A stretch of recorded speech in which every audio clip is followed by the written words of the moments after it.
Reflect for a moment on the art of cinema.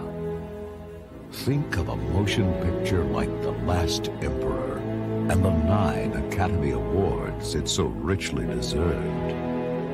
Consider the profound emotional experience of a truly great film.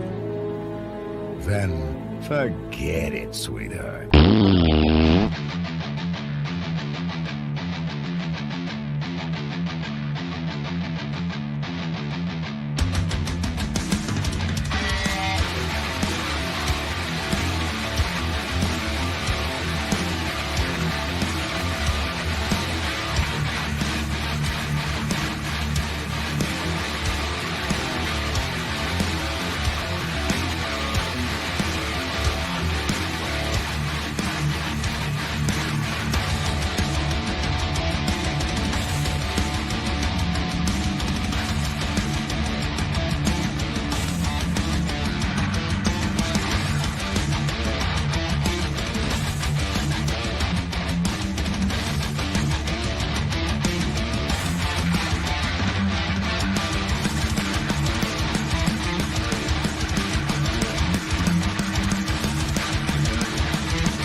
You're gonna see the biggest piece of shattering entertainment that ever molested your sensibilities.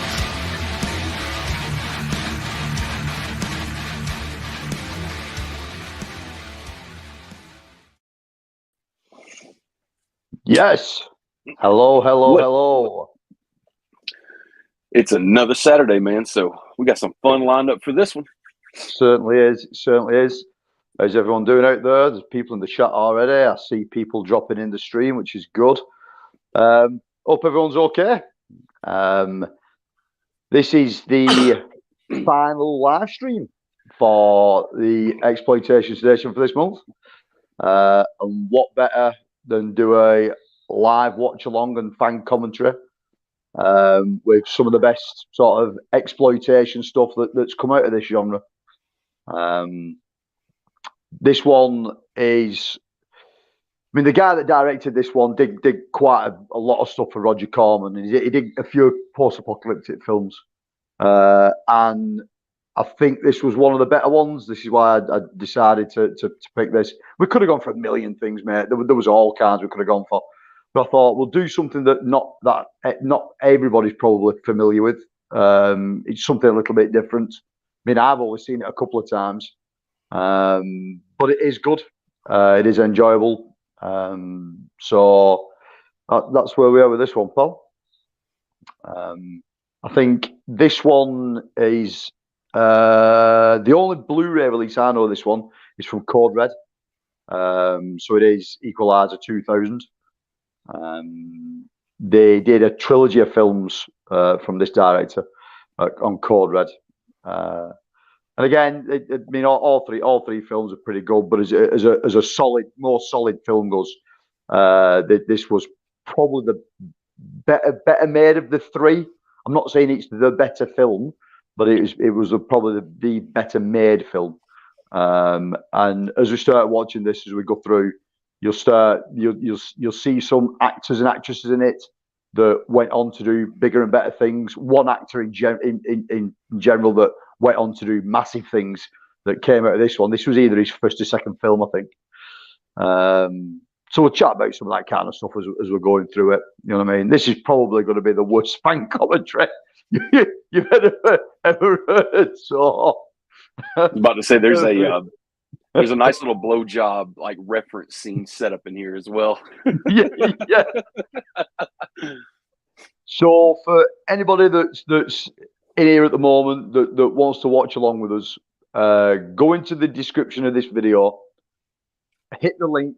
The link will take you to the link of Equalizer 2000. No matter what device, no matter what your internet connection. I mean, this is always showing in 360p. It's up here on YouTube. You know what I mean? So it'll streaming on anything. So it ain't taking up much bandwidth. I've had a quick skim through it. I know you mentioned it earlier on as well, Johnny. But see if there's going to be any adverts in. But we don't think that this is going to be advert free because it's had like just over 3,000 views. The guy that's running this off his channel, I think he was under 1,000 subscribers. So none of this should be monetized. So there shouldn't be any adverts in it. The channel name for this one is the Old Movie Archive. Is the that's the one. Yeah, Old Movie Archive is the channel name of it. And I watched it for about 26 minutes straight, and then tried to skip over a little bit just to see if there was any ads that popped up. And they never did. So with him being under 1,000, I'm sure it's not monetized where he's got the option to add to add the ads in there for any kind of compensation or anything like that. Yep. So I think we're pretty sweet to go. And I looked at the runtime, man. I was like, damn, man, like this movie's literally like 77 minutes long. Like, is that an error for the runtime? Did he cut it down or anything? No, that's the runtime for it. No, that is the runtime. I think all he's done.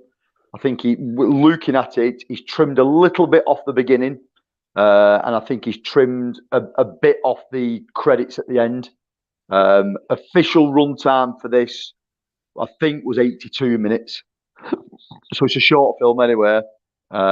This guy's got it down to about 77. So I think he's just trimmed the credits out of it, which is cool. Yeah, Cody, you're right, man. That's exactly the one, man. 1 hour, 17 minutes, and 42 seconds, brother. That's the one. That's the one. Again, if you go to the description I've put on this stream and on this video, you'll see the link in the stream. It'll take you straight to it. We'll give everybody a few minutes to get in there. We'll queue it up. If everyone wants to queue it up in about 5 seconds. So everyone's at the same point, and then we'll go in a bit. We'll go through the comments up to now. Let's see what we've got.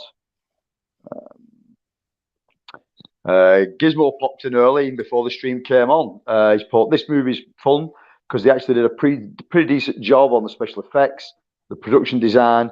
Haven't seen it for at least 20 years. Like I said, pal, I've only ever seen it twice. Feels more like an Italian movie in my book. Than the film in the same genre from the States or to try to drop by.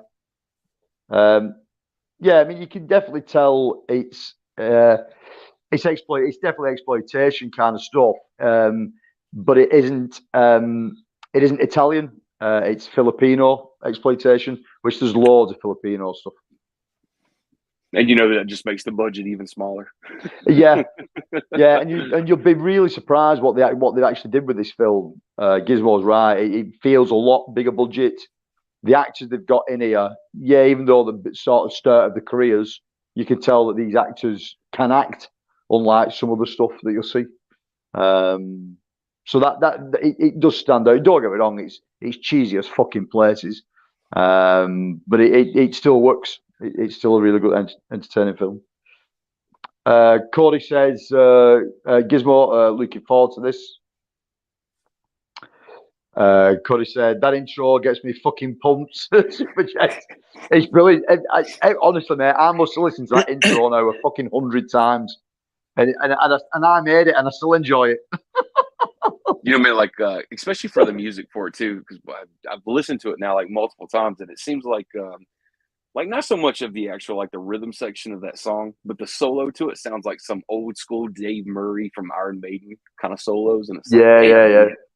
Like, not like the Trooper. I'm maybe more like, I don't know. I'm trying to think of like, not like Killers or any of the Paul Diano stuff. Like Power Slave. It sounds more like Power Slave. It does sound like Power Slave. Kind of vibe. We're going to nerd out on old school metal again, and we're going to go on like an hour talking about shit. old school maiden. Holland Notes, how's it going, Holland? Hope you're okay, dude. Equalizer 2000, it certainly is, mate. What's up, Holland? Cody says, long time no talk to Holland. Holland saying hello to Cody. Yeah, Cody, that's the one. That's the runtime. Cody says, what have you guys been up to, given the deets?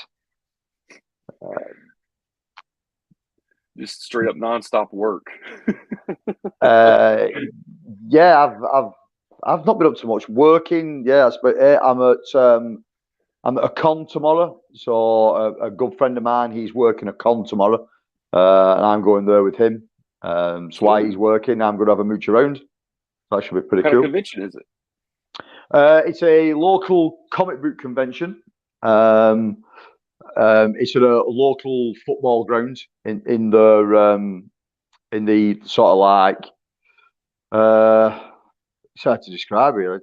So like conference centre that they've got in a local football ground. Okay.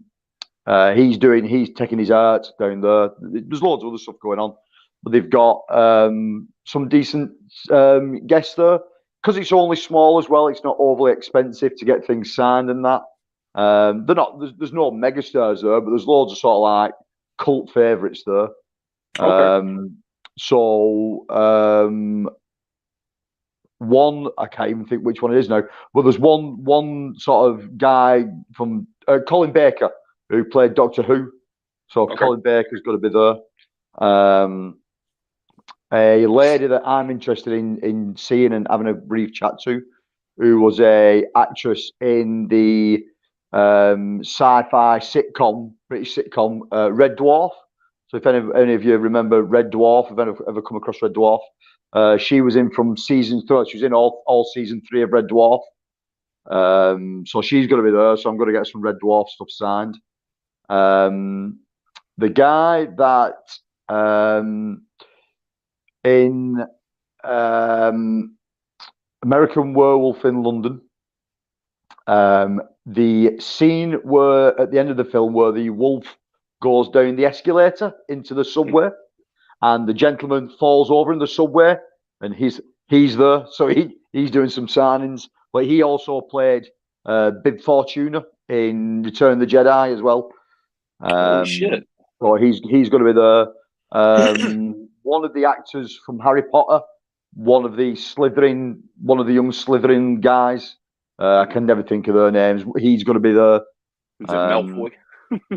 It's one of Malfoy's mates. The big stocky lad with the shaved head. I don't know what I can't think what his character name was.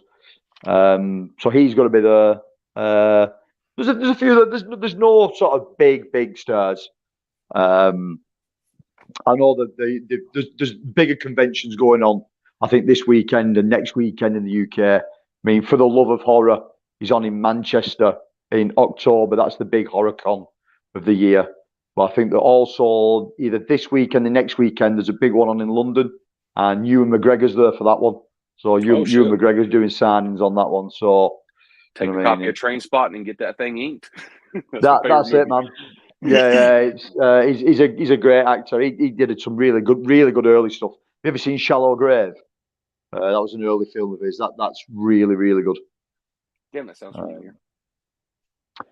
Cody says, have we got any plans for Halloween? Yeah, mate. I'm going to be hosting 3 nights here in the big movie room. So I'm doing Friday night, Saturday night, and Sunday day. And I'm doing 2 films on the Friday, 2 films on the Saturday, and 1 film on the Sunday. I've just got people coming to the house. I'm gonna do it like that. I'm doing 2 double features. So that's the 29th, 30th, and the 31st, right? Yep. Wow. All right, sweet, man. Holy shit. So that should be fun. And then I've hit some of you guys up coming through to October. I want to do a live stream about the whole Video Nasties thing. So that'll be coming up once I get that all sort of boxed off and set up. I'll be doing a live stream about video nasties as well for October. I'm telling you, I know you want to kind of make that like kind of like a one and done kind of stream, man. But as much as insight that you have on it and all the history that goes with that era, man, like I'm telling you, I think you should definitely do a series out of that, man. Because dude, you got an endless fucking brain of knowledge when it comes to that. Like I didn't even know that much about the video nasties until you were like, okay, I see you're buying up all these movies and these documentaries on it. Let me fucking break it down for you. And I was just like, holy shit, there's so much more. Like that fucking Thatcher list alone, everybody just thinks, oh, there's just that 72, and that's it. No, and even there was only like 38, 39 that was actually prosecuted by the end of the day. Yeah, so the original 72 DPP list. So 72, there were 72 titles on that DPP list. So that was 72 titles that were banned. But on that 72, that list is split into two, and there was only 38 films that was prosecuted out of the 72. And then, so the one, it's always confusing. The one list is actually split into two lists. And then there is another list as well as. So there is another list of 70 films that was going to be put onto the DPP list, or that was on the DPP's radar before the actual legislation was quashed. So at the end of it, the legislation that they brought into place to govern, to have the power to ban this kind of stuff, it sort of got fizzled out in Parliament. But that list was still available. And on that list, there was, that's where Texas Chainsaw, everyone's got this misconception in the UK that Texas Chainsaw was a banned film. Texas Chainsaw wasn't a banned film in the UK. It wasn't an all-and-out banned film in the UK. The problem was with Texas Chainsaw Massacre was it had the word chainsaw in its name. Now, the word chainsaw was banned. So any film that was coming through with the word chainsaw in it or the word axe in it, didn't matter what it was, initially got banned. Texas Chainsaw is a really weird one for the UK. I mean, we didn't end up with a full uncut copy of Texas Chainsaw till about 96, I think, or 98, something like that, before we ended up with a full copy of it. There's still, out of both lists, so of nearly 150 films, there's still 9 of those films that still aren't available in the UK to this day. They've never had physical releases and never will get physical releases. You got some really good stories too, man. Because I remember you like telling me, like, look, man, like I remember like video stores close to my house that was actually like people were actually getting prosecuted. They'd raid them, throw their merchandise away, arrest them, prosecute them. And you said your dad had like brought home like a lot of papers around that time area where like the front page would literally say like, you know, the whole act of the whole thing. So man, it was crazy. But again, I think it's just the misconceptions that are lost in time. I mean, I've watched some other streams where people have talked about it and they've sort of like got a sort of grip on it, but some of the other things that they thought happened didn't happen at all. Yeah. And some other things happened for a reason around other things. It wasn't just as simple as this is a banned film, this isn't a banned film, this was on a list, this wasn't on a list. It was a crazy time. Even running into the 90s, it was crazy. So I just thought it would be interesting just to get a few people on here, chat the shit about it, run through a list. Everybody's got 1 or 2 titles in the collection that would have been on this list. And we'll have a look at what some stuff that was available or some stuff that is available. That stream is going to call for at least 9 hours of free time. Yeah. Again, it may be one of them that I might have to break up. You know what I mean? There's that much involved in it. And if anybody that's looking to get into the whole video nasties thing, that wants to know more about it, the two releases that Nucleus Films did in the UK and Severin did in the US, they are the holy grails of video nasty information, really, if you want to get into it.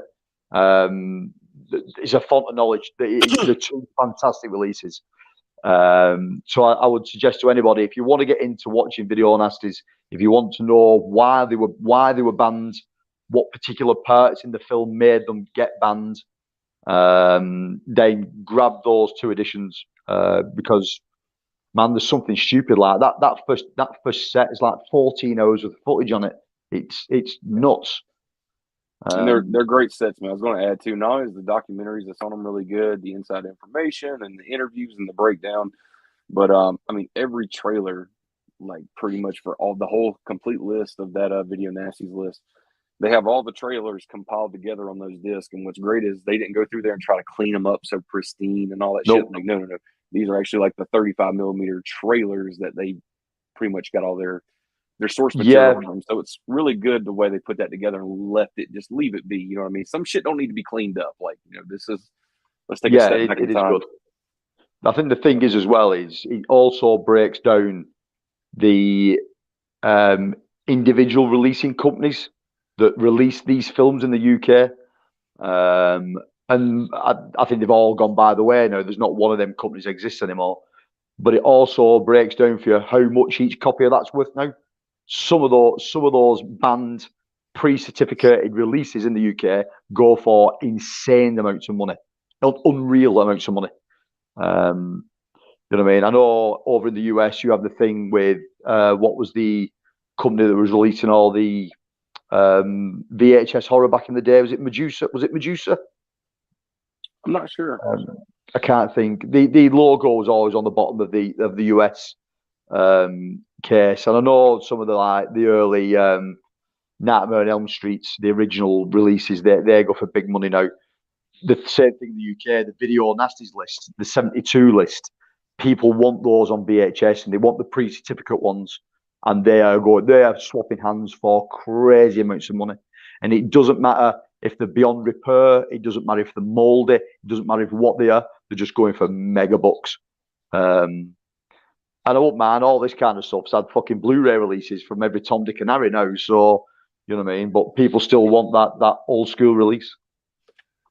Wouldn't it be amazing though, just to see them take the whole compiled list and like make one big like box set out of it? You know how impossible that would be. There's like so many different studios and producers involved and all that shit. It would be kind of crazy to think that maybe that could happen one day, but that's a far-fetched. Yeah, I'm surprised no one's had a go at it over the years. I think the closest you'll get to it is the Vipco line of DVDs that I collect. At least 50% of what was turned out on that Vipco line, and I think there's about 52 titles in that line. At least half of that were Video Nasties. But the problem being is they're all edited versions. So they are the original VHS edited version that was put to disc, not the unedited versions. But they're still cool to have. I still like collecting them. Yeah. Some of them look like absolute shit. I mean, Eaten Alive on that one, on the Vipco release, shit, man. It's a straight port from the VHS, and the VHS looks like a duped copy. So it looks like a duped copy of a VHS onto a DVD. You know what I mean? The quality of it's that fucking bad. It's like fucking maybe like 160p at the end of the day. Honestly, you're squinting at the TV like going, the fuck is going on? But I still get enjoyment out of that though. You know what I mean? I do get enjoyment out of it. You know what I mean? I think it's a nostalgia thing. Films looking that shit. You know what I mean? It's because that's the problem now. Like, I mean, I'm going off topic now, but this morning I started to watch the new Star Wars TV show, Andor, that's come on Disney Plus. I'm a big Star Wars fan. I like all that kind of stuff. And holy shit, man, that looks too good. It looks too clean. I put it on this morning. It was 4K UHD, Dolby Atmos, Dolby Vision. And it's like someone's fucking acting it in your living room.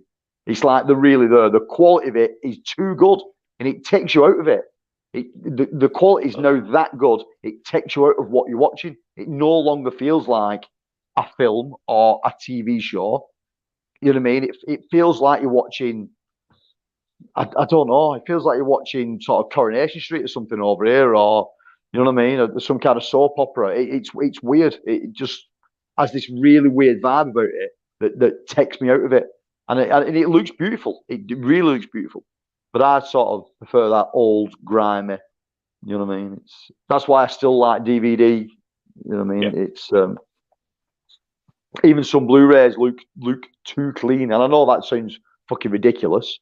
but it takes me out of the whole atmosphere of what you're watching. And I don't know if that's a nostalgia thing or what. I'm not sure, but it never seems like the same experience. Going back to a film I know that I've watched on TV or VHS or DVD, and you put the Blu-ray or the 4K in, and it looks that good that it's sort of like it distracts me with it. You know what I mean? I know it's odd sounding. It sounds weird, but it's the only way I can explain it. I'm sure that's a major part of why a lot of physical media collectors have held on to those old VHS tapes after all these years. Like, shit, man. I mean, I still got all my favorites on VHS that I'll never let go. And every once in a while, I like to come back here and pop in Evil Dead 2 on VHS as opposed to the Blu-ray, just to be like, fuck it, man. I remember the day of this shit. Yeah. But definitely. We'll go through these quick, and then we'll. I thought everybody's going to be in that's in there. Gizmo said, "I will see the end of Drive 1997. Have a blast with the Filipino exploitation. I'll be back. Okay, man. Drive 97 is a really good film. I know 88 Films have just released that over here. Intro music reminds me of Pantera. Love the rhythm. Yeah, it's got like definitely probably like a vulgar display of power, kind of. Yeah. A little bit. Crusher saying hello to everybody. Hello, Crusher. Gizmo saying jerk off to Brittany Murphy. May she rest in peace. Too right.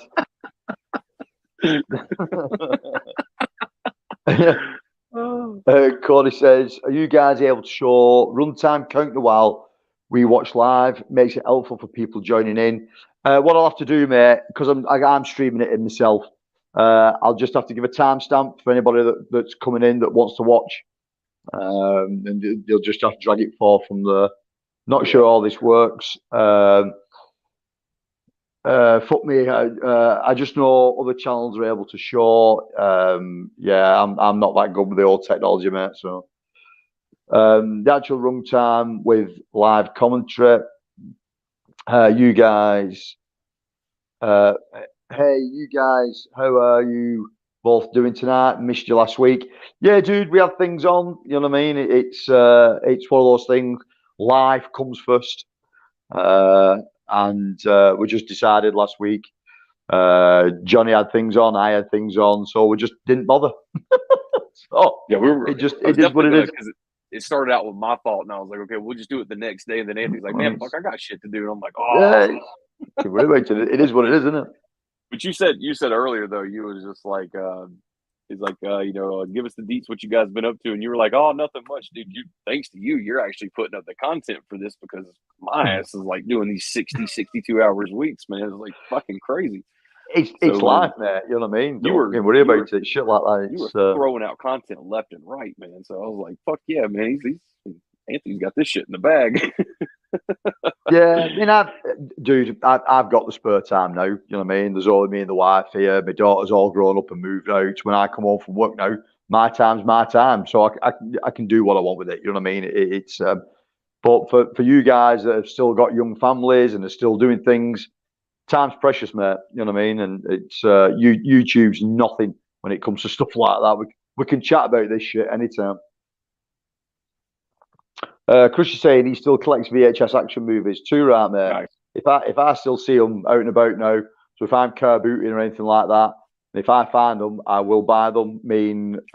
Rick, a good friend of mine, his wife picked a bag load of VHSs up the other week from someone she'd come across. There was 52 titles, and she paid £4 for all 52 titles, and then me and him cherry picked what we wanted out of it. And we got RoboCop and RoboCop 2. I think Terminator was in there. I picked out AWOL and 10 to Midnight. 10 to Midnight was in there, which is a great Charles Bronson film. That was the one I wanted. So for £4 for 52, you know what I mean? There was some shit in there as well. But Cody says, I'm over YouTube and these people. Let's just watch the movie. Seriously, don't pander to these folks. Cody's always very blunt about his feeling at the moment. That's why I love him. Right, so everyone get it queued up. It is Equalizer 2000. If you need the channel, if you need the link, go down to the description in this video. If you've just joined us, hit that link on that in the descriptions.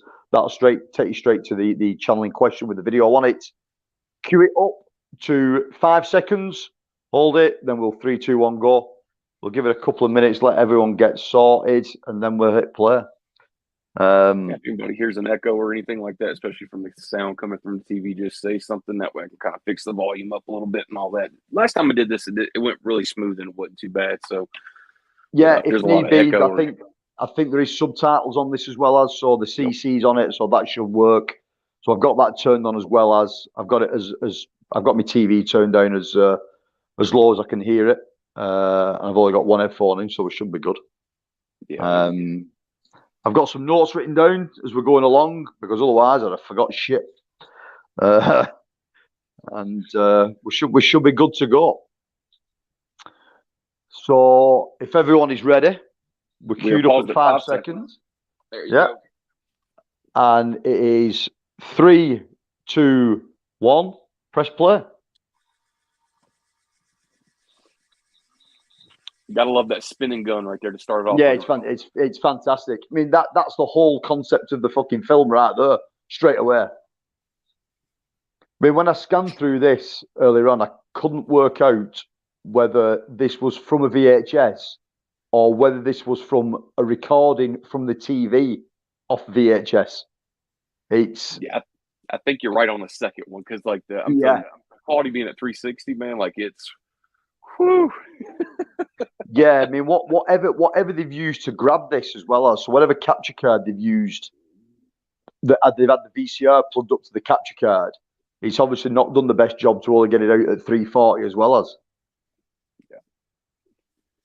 Well, like I say, anybody that is looking for this film, Code Red, go look for it on Code Red. Have released it.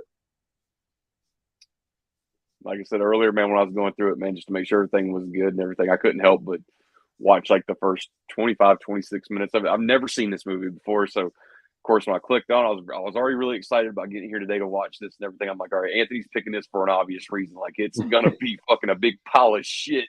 And I'm like, yes. I couldn't help but watch like the first 25, 26 minutes of it. I was scanning through to make sure we didn't get no ads and stuff like that.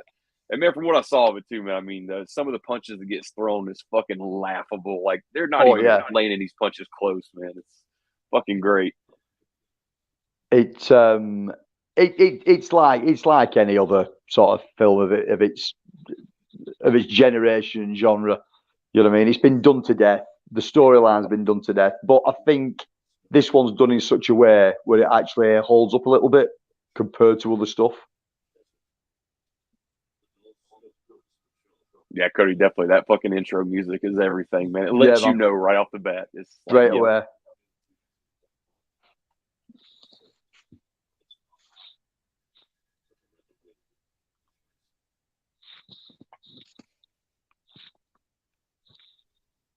That's a leftover set from Star Wars if I've ever seen one. I'm telling you, dude. Goddamn. Yeah. Some shit left over in a Tunisia desert, that, innit, from Star Wars. You have any idea what the budget was for this? Do you know what, mate? I looked and I could not find it. For the love of God, I couldn't find it. Fucking, especially like Exterminators and all these other ones I've been looking up, man. Like, the sources I'm getting these budgets from are so far apart from one another from what they're claiming the budget was. It's fucking ridiculous. It's like you don't even know which one to go with. Of course, you would think you just, I'll just go with the cheapest one. That's probably exactly what they had. But exactly, yeah. It's like I say, if you look back to this now, there is some named actors in it, but back in the day, they were nobodies. I mean, it's very early acting careers for a couple of actors in this that went on to do big things. So this was all shot in the Philippines? Yes. Yeah, so it was all shot in the Philippines. I mean, there was this, Wheels of Fire, and The Sisterhood. All three films were directed by a guy called Santiago. He did all three. look, under Roger. there you go. There you go. There you go. Straight on it. Timestamp off of VHS. Brilliant. But these were done under Roger Corman. These. That car looked incredible, man. It's like they took like an old like fucking '84 Buick and was like, "Fuck it, man, put some spikes on it." That's a fucking. That's a golf buggy they've got there. I know. Those are not RPGs, by the way. They look like big pieces of PVC pipe. That's what it was. Drain pipe. Fucking sewer line. That car is incredible. I'd fucking drive that to work every day if I had it. Yeah, I mean, if you look back at some of the vehicles in these now, they are killer. Hey, man, at least they had enough men to pull some extras together, man. That was like 40 guys in that one frame right there. Yeah.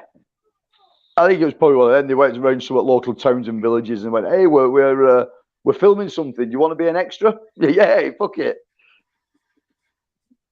Fed everybody like 1 or 2 tacos. It was like, that's your payment for the day. Yeah.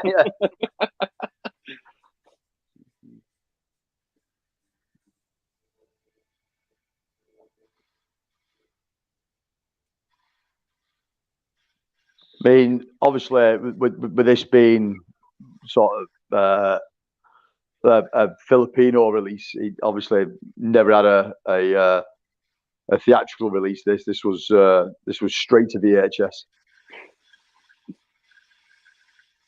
And they were just hoping that the sales of it would get their money back. Yeah, I mean, they probably did. You know what I mean? If you look at the sort of VHS covers for these, they're fucking phenomenal. You know what I mean? They look the absolute business. And that's what suckered you in to rent it at the end of the day, was how good that VHS cover looked.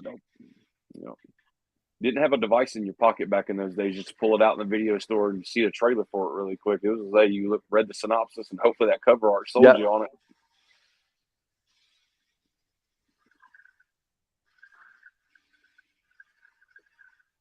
Like I say, Santiago directed this. He directed a lot for Roger Corman. I mean, he did absolutely fucking tons for him.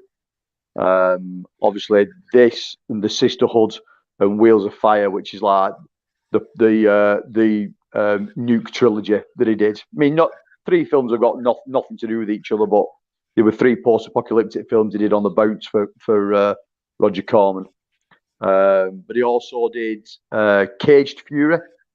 If you know that film, that's not a bad film. But he did one standalone post-apocalyptic film, which I think out of all this kind of stuff, it stands out a lot better than a lot of the stuff. It's Striker. Have you ever seen that one? It's got a distinct Russian feel about it. That's really good. But he also did sort of like women in chains, women in prison, exploitation. He did a film called The Big Doll's House as well, which that's another decent film, Big Doll's House.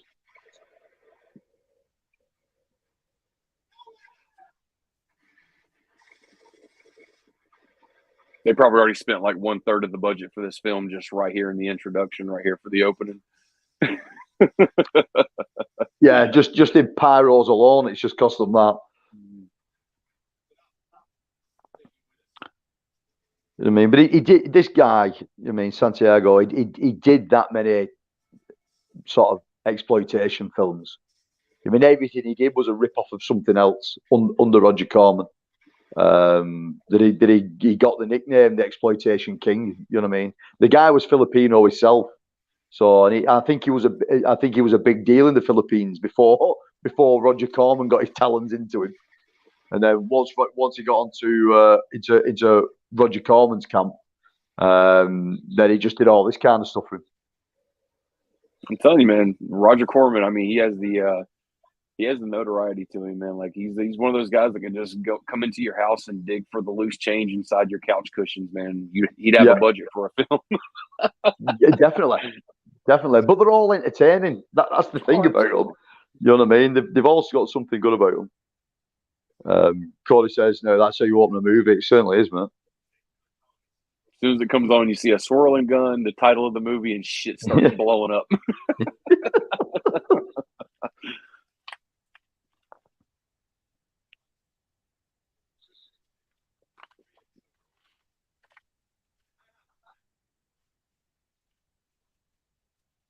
See, just having all the same guys like in the same costume like that in the camo, that must have cost him. You wouldn't have normally found that in a Roger Corman film. They'd have been bringing costumes themselves from home. Man, they went to a Salvation Army and just lucked up on like a bulk box Yeah. of that shit. Yeah, definitely. What have you got for $100? You know what I mean? Shitloads of it. I'm telling you, man, that fucking car kicks ass though. It's smart. It is smart.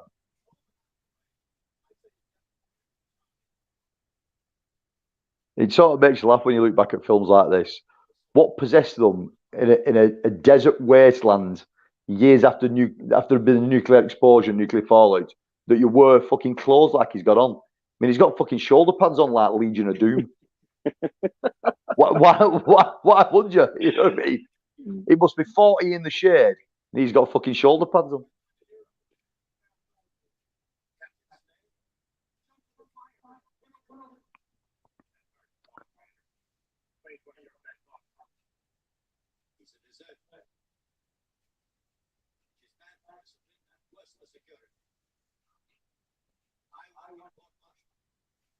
This has definitely been dubbed for sure. Yeah.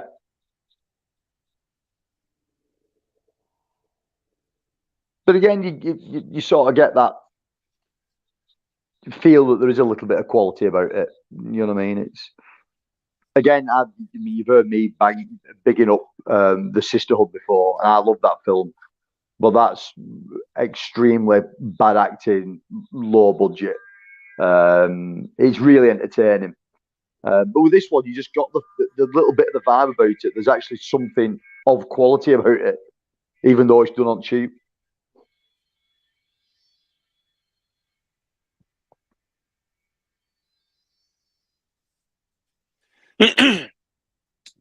I'm sure though any kind of genre of film is all either fell victim to it by mistake, maybe even purposely.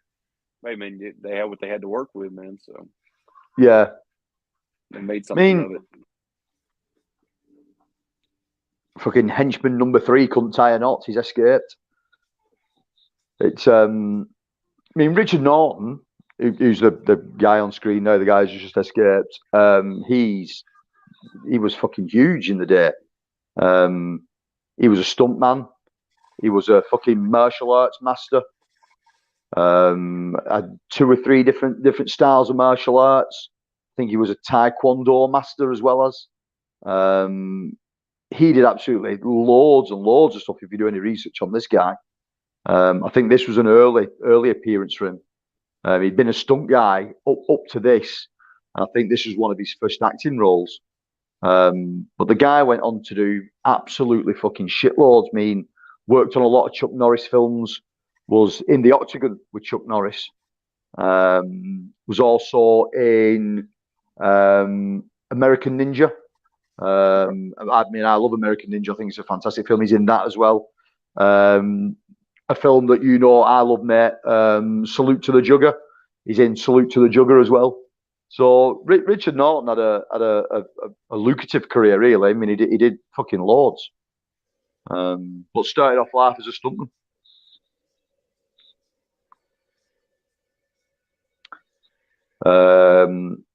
Because there you go, Richard Norton, out of the box, roles in the movie for sure. He certainly does, mate.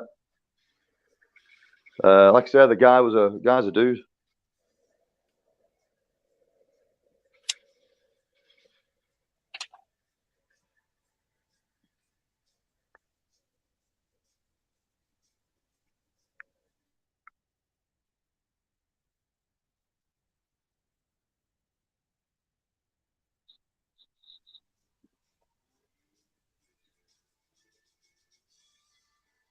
I mean, that screams Mad Max. Absolutely, but the camera angles and everything look really good for this, man. They made some really good, like that the car just jetting away so fast like that, and they just kind of swerved off a little bit. Yeah, good camera work.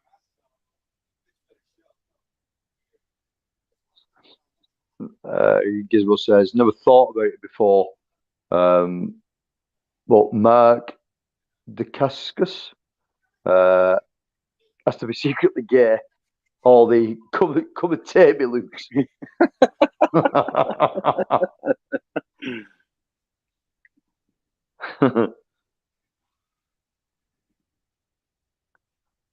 No, this is interesting.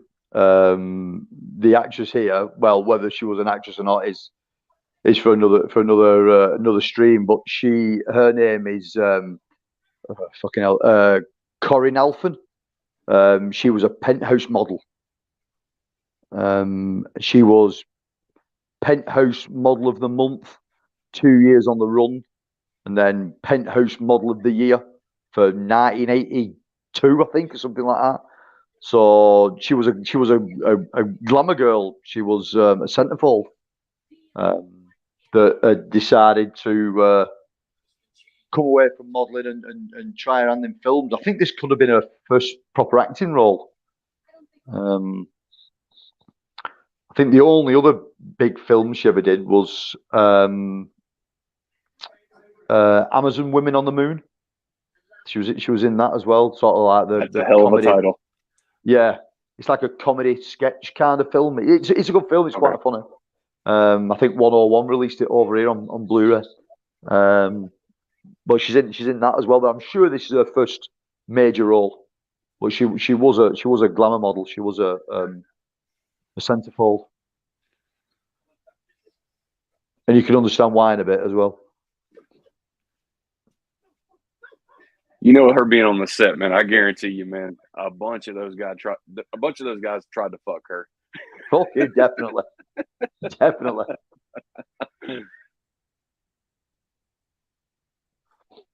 Crusher says, I've watched a lot of Richard Norton movies. Dude, he's done fucking loads.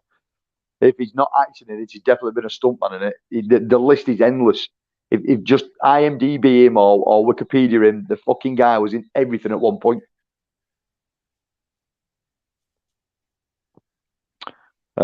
Cody says the camera placement and framing is great. You can tell that they actually tried. They did, mate. It, like I said, for such a low budget film, it is shot really well.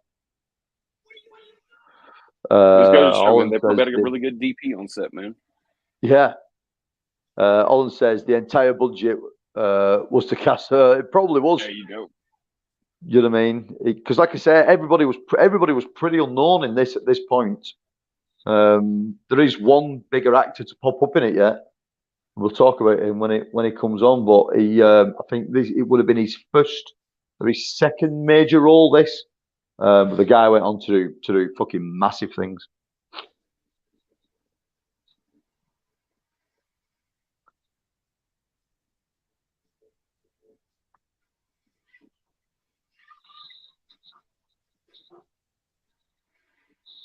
I mean, I would imagine if you watch closely enough in a lot of this kind of stuff, all these vehicles have been in multiple films of this kind. They'll just keep rehashing the same vehicles in different films. This film looks like it probably inspired Fallout 76. Definitely, definitely. There's a few that there's a few that looks like they've done that. Strike is definitely one of them. If you watch Strike, you'll get that vibe all day long.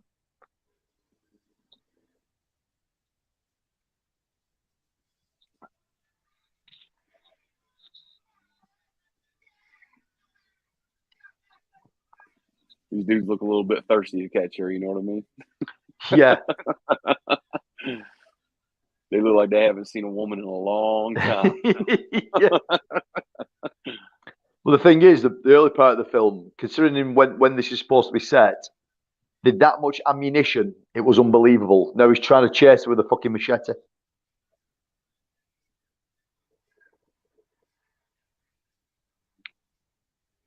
Oh, she's got fuel reserve tanks on the back. Yeah, she has. Yeah, she was trying to chop into. Gizmo says, no, we film workers never think about fucking the models on the set. That is unheard of. We never think about giving it hard all night long.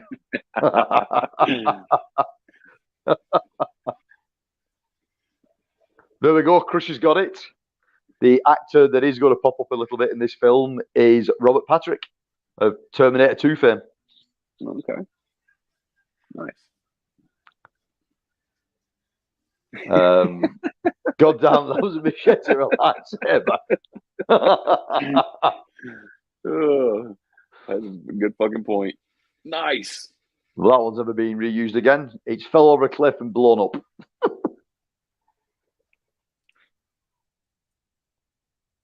Somebody just put it in gear and just put a fucking brake on the gas pedal and let it go. Yeah.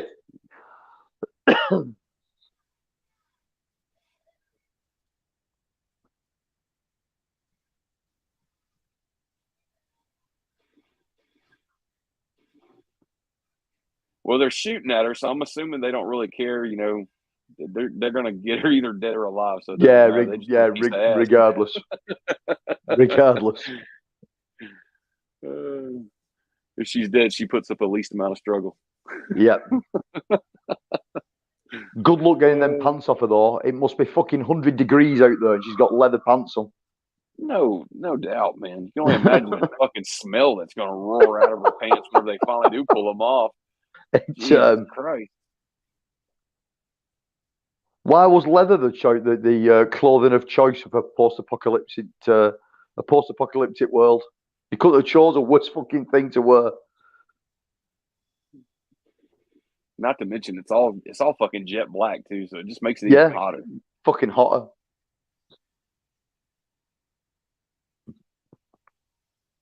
Pyro.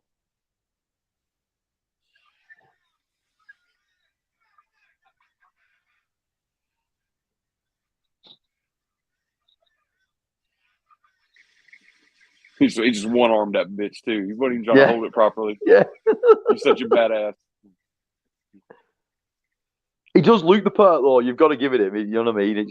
You watch some of these kind of things, and the main actor never looks like he fits. Well, Richard Norton looks the fucking part.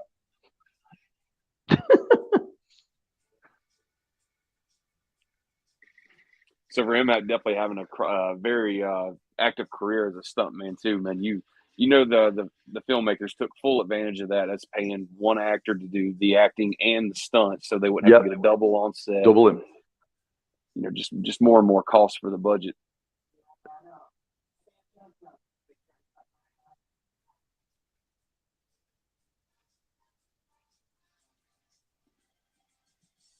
Like I say, I think this trilogy by Santiago, I am going to have to get those Code Red versions. I think.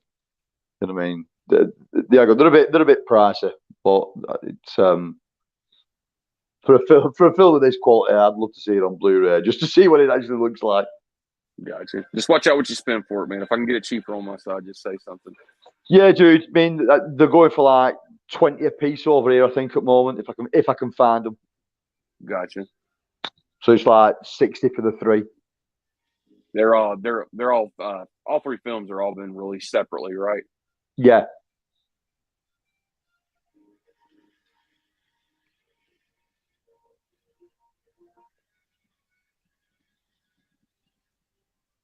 I think the good thing with most of that Code Red stuff, I think it's multi-region anyway. So if anybody out there has not got a region-free player, I'm sure the multi-region, these three titles are multi-region on Code Red.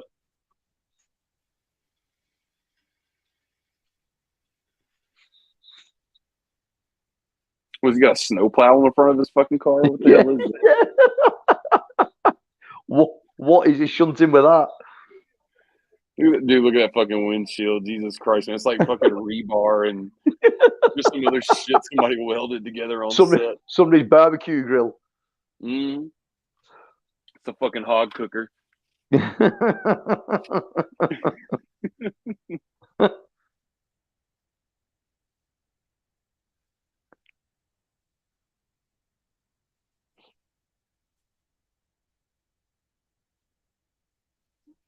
You see the look on his face. He was about to smack that bitch. Yeah. Oh, bitch, that hurt. Could have said that car fell 10 foot and still exploded. Fucking right, it did. Gizmo says they watch the costumes. So if she does not have any infections or something, I would think that the smell would just be normal fishy shrimp. Oh God. Kush says, I'll get this movie on Blu-ray by Code Red. Yeah, dude. All three, this, The Sisterhoods and Wheels of Fire, mate. All three Code Red releases. I think they're called the Corman Post-Nuclear Trilogy or something like that it's called. You'll see it. All three covers look pretty much similar, the artwork style on them. They're nice releases. Cody says, this is more entertaining than the first Mad Max movie. Sorry, not sorry. Mate, I'm not sorry. This is better than the fucking first Mad Max film. The first Mad Max film bores the fucking pants off me. Road Warrior and Thunderdome are by far better films. Damn right.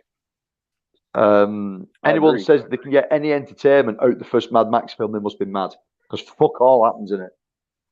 It's just slow with hardly any payoff.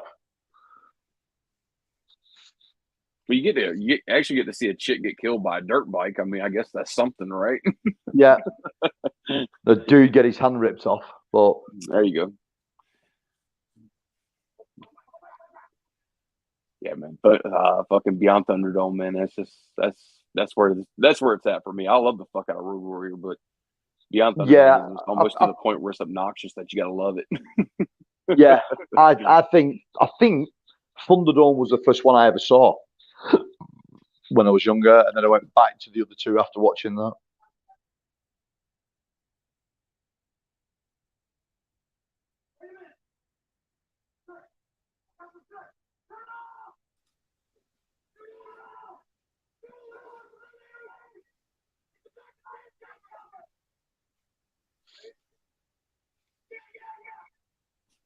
You're looking at a fucking desperate man right there.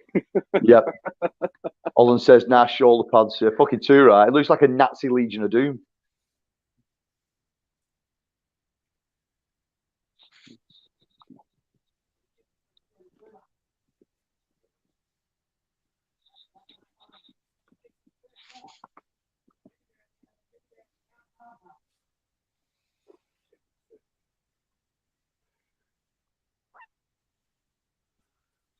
Did he have? I think I saw that then, but on his costume, I'm sure there was an iron cross. There was a Maltese iron cross on his uniform.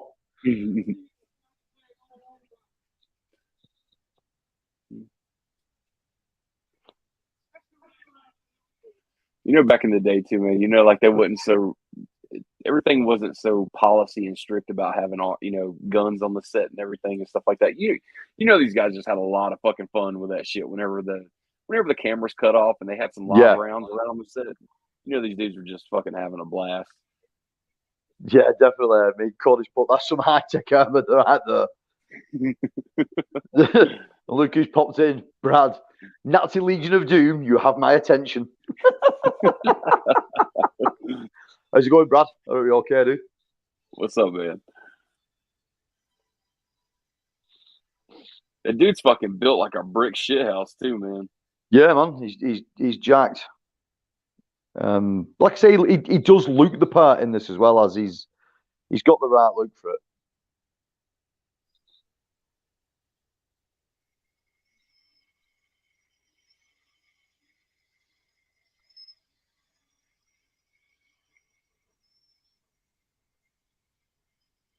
Fuck, I think that fucking thing has like a grenade launcher on the bottom of it. It's got fucking everything, mate. It's got a fucking built-in flamethrower, a grenade launcher, shotgun, M60. I think there's even a fucking laser on it as well. It's got everything.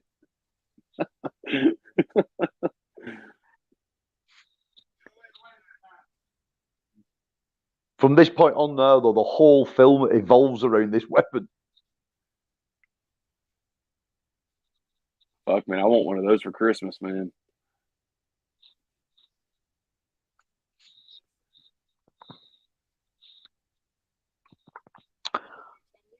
Brad says, what do you guys think of the three new Severin titles coming out? I know Anthony has seen one or two of those turns. I definitely have, mate. Yeah, Turds. You know me, Brad. I like that kind of shit, mate. I think there was one of them on there I hadn't seen, or was the two of them I'd not seen? I'd definitely seen one of them. I can't even think what the fucking titles were now. But no, it's good that they're putting stuff like that out, mate. You know what I mean? It's somebody's got to put that stuff out. I mean, I love that kind of stuff. So it's nice that someone took a rack on that. It's Born to Fight, Double Target, and what's the third one? It's Cop Game. Yeah, I think that's the one. Yeah, it's all Bruno Mattei films, I believe. Bruno Mattei, yeah. But like I said, the Exploding Shark. I think me and Brad were talking about it the other night.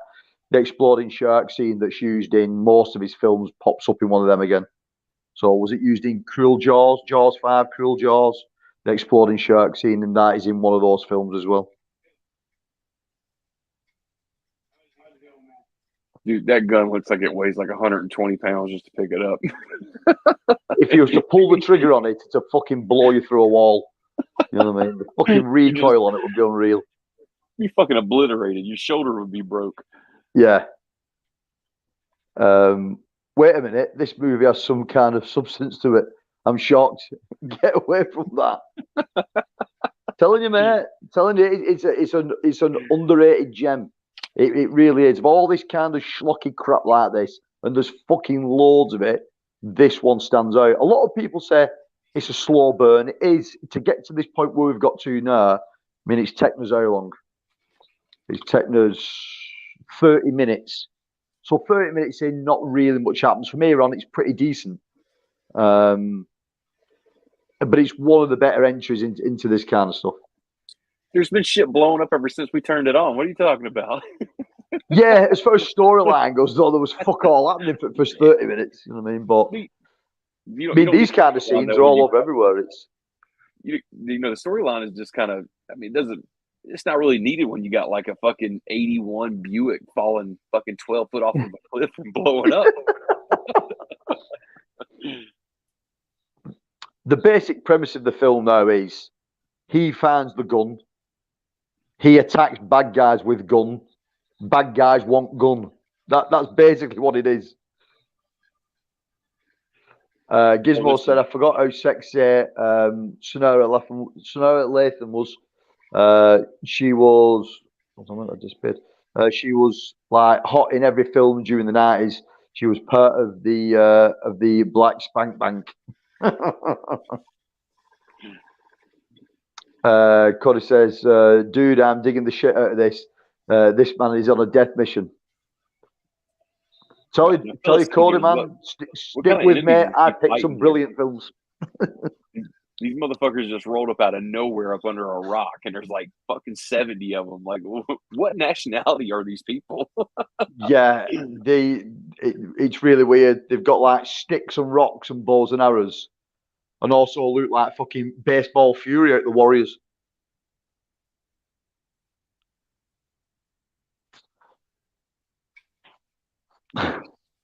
Nice. You just fucking pimp slap that dude.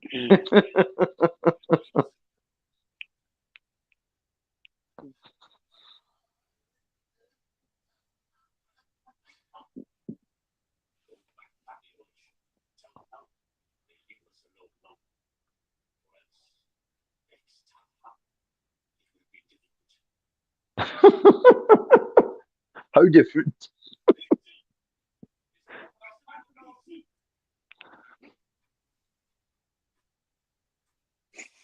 That was a pathetic fall. That was terrible.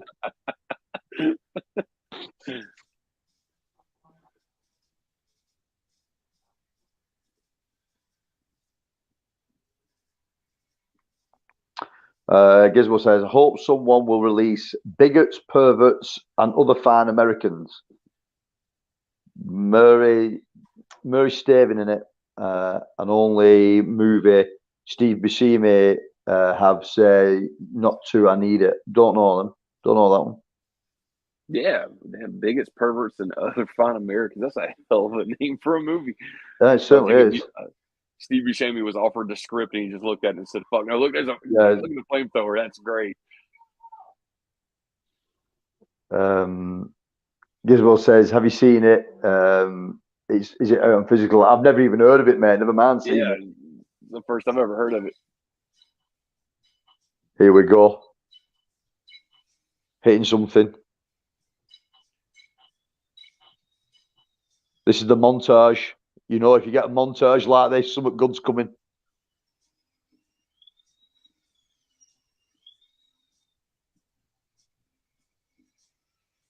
And of course, he's got to do it completely shirtless.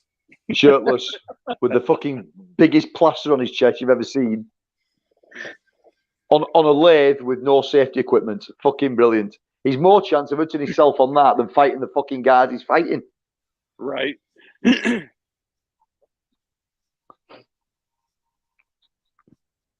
doesn't give a fuck. He just wants that paycheck. Fucking right.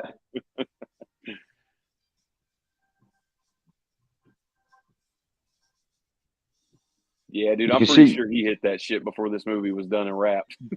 Definitely. You can see why she was centerfold of the year. There you go. Yes. What a shot that was.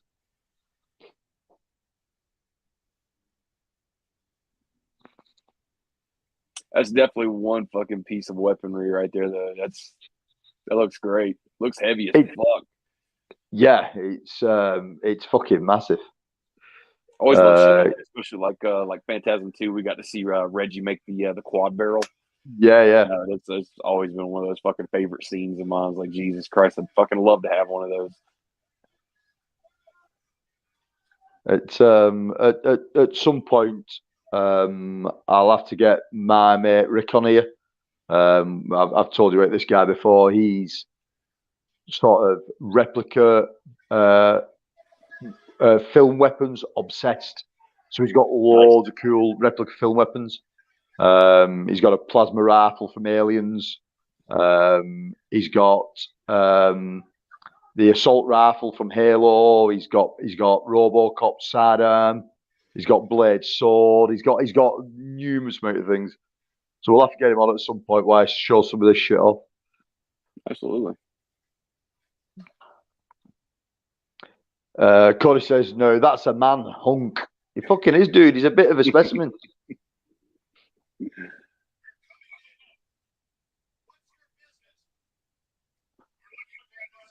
Cody says, "I'm watching this shit on VHS quality, compressed on YouTube, and I'm still enjoying it.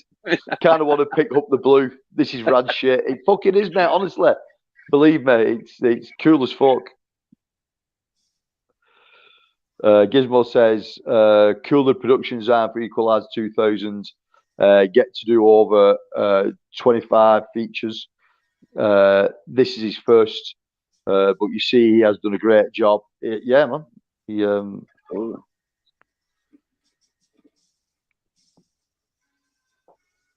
mean I've seen some bigger budgeted films in this kind of genre done worse than this, that look worse than this?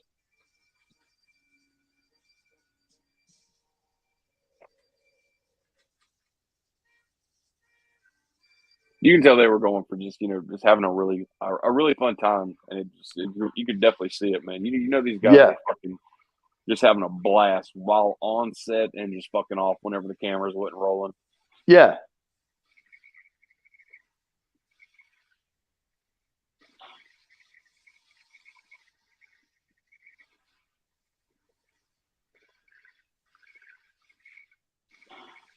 You know what I mean? Because how much of this was actually directed and how much of it was just 50 guys out in the desert just playing fucking army while someone filmed it. You know what I mean? It was just dicking about for days on end, probably. You see the general up front with that 38. He's like sitting there taking like these really focused shots one by one. He's like trying to make it seem like the gun's kicking really hard, but it's not. He's like, doo, doo. So they don't kick that fucking hard, man. Don't give a damn if it's a Magnum or not.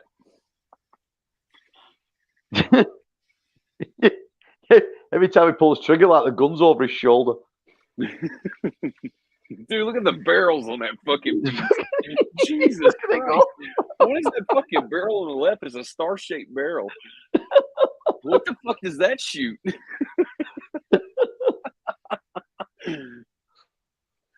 Gizmo says Steve Dash was a stuntman in this film. He played Jason in Friday the 13th. Cool. Oh, hold on a sec. So actually show the barrel actually projectile, but it's like a fucking complete explosive when it impacts, though. Yeah. He's definitely got a grenade launcher on the left-hand side of it, though. It's fucking brilliant. But how much ammo is it storing? I mean, if you look at the two magazines it's got clipped to it, you can't see where all the fucking ammunition's coming from. No shit, man. I mean, you have to carry around a fucking duffel bag, man, just to have a few rounds. Fuck's sakes. This guy wouldn't be able to stand up with all that shit. Firing grenades at something there. It's great, though. It looks fucking awesome. They're just tearing shit up left and right. Yeah. God, boom, boom, boom. Goddamn, some shit's going down.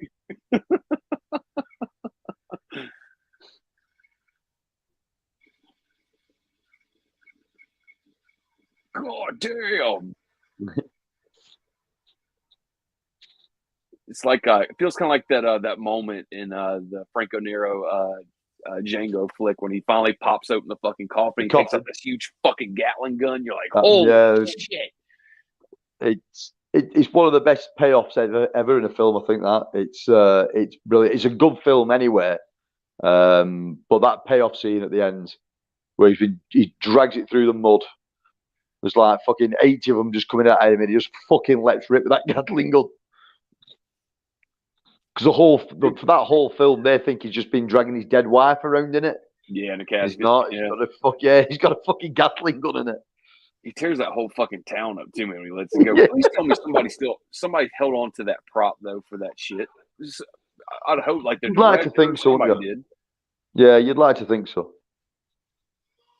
I mean, it's just too fucking sweet, man, for that to be just salvaged at the end of the shoot or something like that, or recycled or whatever the fuck they do with shit like that. Yeah, I would assume some super fan has that like fucking mounted on his wall over his fireplace, and he's like just looks at it every day. He's like, "Fuck yeah!" Yeah. I mean, those Django films, especially the ones that Franco Nero did, are brilliant. I mean, I even like some of the Django films where, you know, of course, Franco Nero wasn't even a part of. They're still fun to be had with, but yeah, of course, man, come on, Franco's just a fucking he's fucking brilliant. He was probably the sort of king actor of exploitation stuff. I mean, yeah, his whole martial arts stuff. I mean, Enter the Ninja. I mean, he's fucking brilliant in that. Even the Prepare a Coffin, that fucking shit's it's really good. There's that many Django's though. I get confused with who's in who. Is it Django if he shoots, kill? Is it Django if he shoots, kill? Is that what he's called? That one? He's got a weird name in it. I think you're thinking of Sartana. Is that Sartana if he shoots, kill? Something like that. Yeah. Yeah, I've watched some of those. Loads of them. Yeah. And they're really good movies. Yeah. Definitely done on a really limited budget, but I mean, during that time and it was great, man. All that shit's shot in Italy and Rome and all that stuff. So you got really good tax credits and got to keep the budget kind of cheap. Which you'd think it'd be expensive flying all the talent, but that's what you got extras for, I guess. Just use local extras and shit to fill in gaps. Well, that was it. I mean, going back to the sort of like Man with No Name trilogy, Lee Van Cleef in that, when Lee Van Cleef turned up, he brought his own costume with him. So the costume that you always see Lee Van Cleef in multiple films, in like the slimline black jacket, the slim jeans, the nice black fedora hat he's wearing, were actually his clothes. They weren't a costume designed clothes. They were his actual clothes, and he wore them for numerous films. There you go. Didn't even need a wardrobe chick for that. Nope. One less person. Well, apparently the budget was that low on Good, the Bad, the Ugly. They didn't have them. They didn't have the money for costumes, so that's how he ended up. Because he was never the first choice actor for that role. I can't think who was. And then something went wrong, and then they had to ask Lee Van Cleef to come in on virtually on the last minute. And as he flew out, they asked him, could he bring a costume with him? And that's the costume he brought. Nice. And it's an iconic costume. You know what I mean? It's cool as fuck. This fucking dude means business. He's just hanging out the fucking window with a rifle. Yeah. Brad says, even for a fictional story involving an alien hunting humans in South America, that minigun it still seems a little ridiculous. Gizmo says, is this the UK version? It says the film is an hour and 28 minutes long. The UK, but the US version is 10 minutes shorter. No, this will be the US version. This one then, because this is at 70 something minutes. Overall runtime of this film, I think, is 82 minutes. But this obviously has been trimmed down. Credits have been trimmed off it and that. Yeah, what we say it was like an hour 17. Yeah, there you go. Seconds. Yeah, Corey's leaked into it. We're watching the USA shorter cut. Shit's raw as fuck. It fucking is. God, man, they're just fucking. They're fucking that whole cliff up. Yeah, just everything they come across, they're just lighting it up.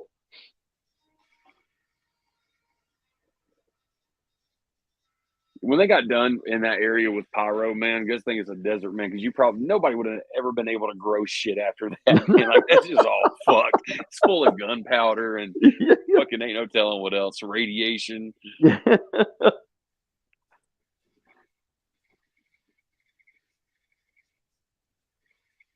You know, half these motherfuckers went deaf on this set right here, man. This shit's constant. Your eardrums don't even get a chance to even properly, come back to function. It was probably just goddamn like a one big beep the whole shoot.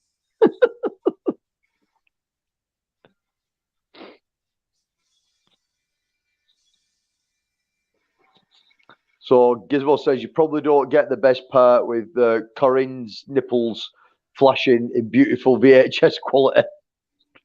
Wait a second, where's the fucking nipples at? Yeah. We're gonna have to take a pause break, fellas. But yeah, because of who she was and what she did, I would imagine it was in a contract to get them out. Absolutely. You said what, 2 years in a row for Penthouse, 81 and 82, something like that. She was Penthouse Model of the Month, Model of the Year for 82, and then Model of the Month twice on the boats for 81, I think. Nice.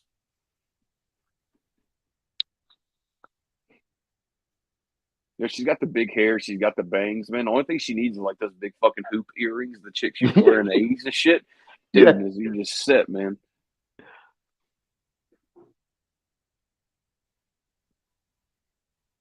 Like I said, she's done. I think when I'd looked, she'd done like bit parts and other things as well. I think she'd done some sort of like network TV stuff as well as. But as far as films went, it was this one and Amazon Women on the Moon was the two bigger films.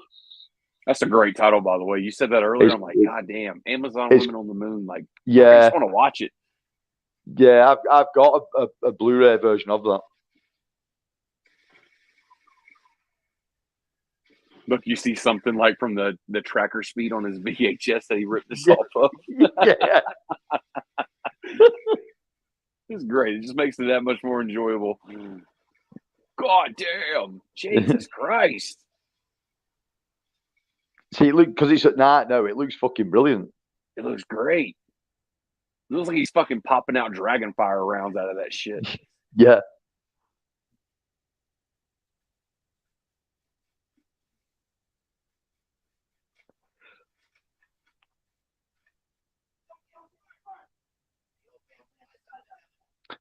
Corey says, Tony, do you have the Code Red Blu-ray? This shit must look great on Blu-ray. Fuck 4K. I don't, mate. I don't own them. The three that I have been looking at for a while, and because of the price tag on them over here at £20 a piece, I've never pulled the trigger. It's 63 for the three. It's 60 for the three. So I would imagine it looks fucking killer in Blu-ray. To be honest, it's. Thing is with Code Red though, man, is I vouch for him, and I own a good bit of Code Red now, man. Like probably at least maybe a few dozen or something like that by now. But and they do, from the ones I've watched, they look really good, and they've been given a lot of love. But as far as the special features department, though, man, that can get a little slim when it comes to Code Red, though. Yeah. I think for this kind of stuff, really, I mean, how much stuff can there be archived for it? You know what I mean? Unless they're making new special features for them. I'd imagine existing stuff would have been thin on the ground. I'd imagine it costs money to make new features. I suppose trying to fucking find anybody who's in a lot of this shit is probably fucking non-existent anymore. Yeah. Because obviously, the director died. He died in 2008, I think. He was 72 when he died. I definitely don't say that for all of them. I mean, there's a few of them over there that I have on the shelf, and you look at the back of them, you're like, God damn, there's a good stack of special features on here. But, as far as picking up the majority of their releases and taking a look at the back of them, it's kind of like, well, at least there's a commentary on there. At least they got the original theatrical trailer on there. Yeah. Stuff like that. If it's got a few interviews on it, that's a score in my book. You know what I mean? So it's something. Yeah, I mean, I don't think it would cost that much to put a commentary on there as well, with like fucking two people like us just take it piss out of it for 90 minutes. You know what I mean? That kind of shit would cost next to nothing. Gizmo says, Johnny, you can just put the Jaws poster in your lap. Then we don't see what you do down the 80s. Probably already had the pants off.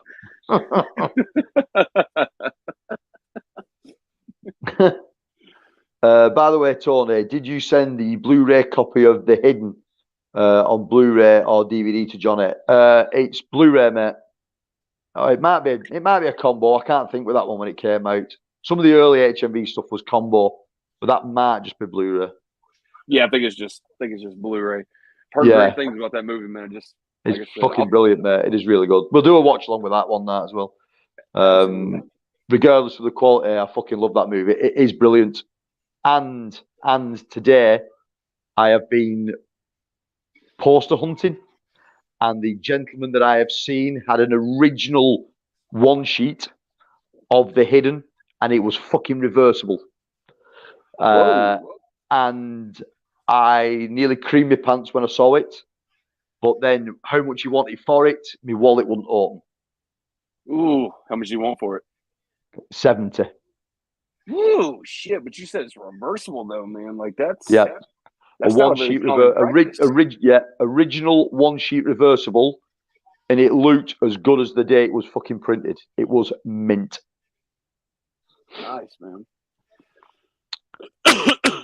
Crush wants to know how many minutes we're in. Let's have a look for you, pal. We are 51 minutes and 46 seconds, Crusher. Damn. They've been blowing up shit for these fucking 52 minutes. I'm telling you that shit. Dude, I'm telling you, if they were to actually use live ammunition for every bit of that shit, the whole budget would have been the cost for that ammunition, especially nowadays. Fuck, man.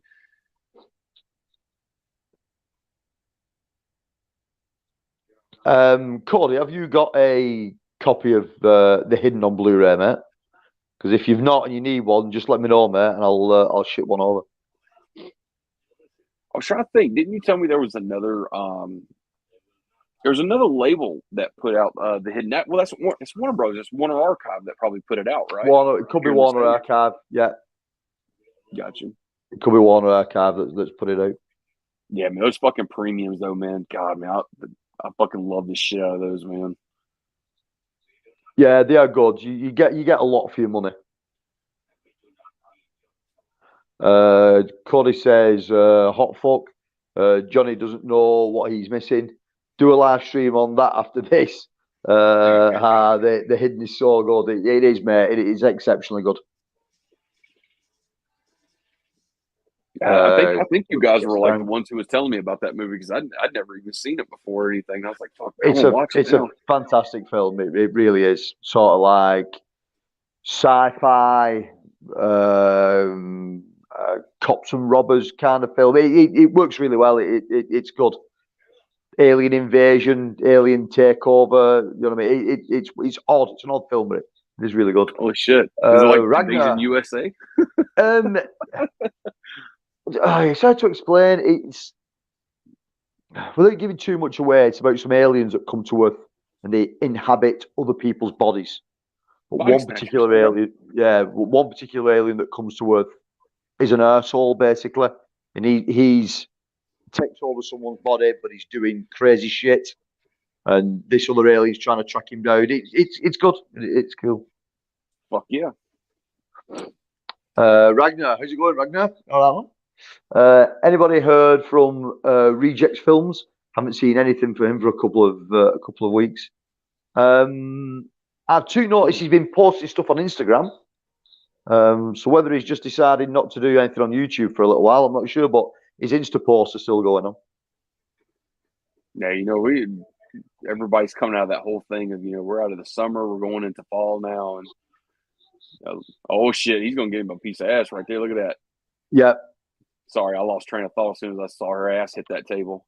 Yeah, but that was the gentleman having a good feel, and that was Robert Patrick. Okay. So Robert Patrick was the T-1000 in Terminator 2. He was also in Die Hard 2. He was also in Fire in the Sky. The Faculty. He was in The Faculty as well. So this guy went on to do major things.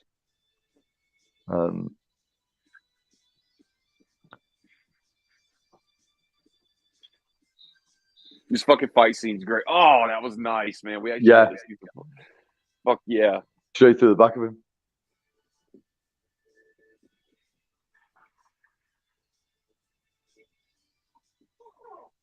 If anybody watching this thinks that this is definitely like one of the low-key films of the post-apocalyptic kind of genre, you're dead wrong.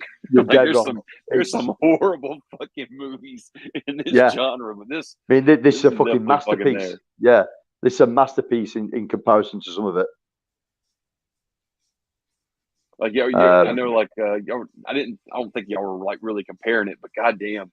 Like, I don't even see how you could compare this to, like, Mad Max. Fucking Mad Max sucks dick compared to this shit. Yeah. Yeah, definitely. I mean, I like how they played it straight for what it was. There was no fucking mutants in it or, you know what I mean? Fucking radiation, contamination or anything like that. They played it up straight as this is what it will be like years on after a nuclear war.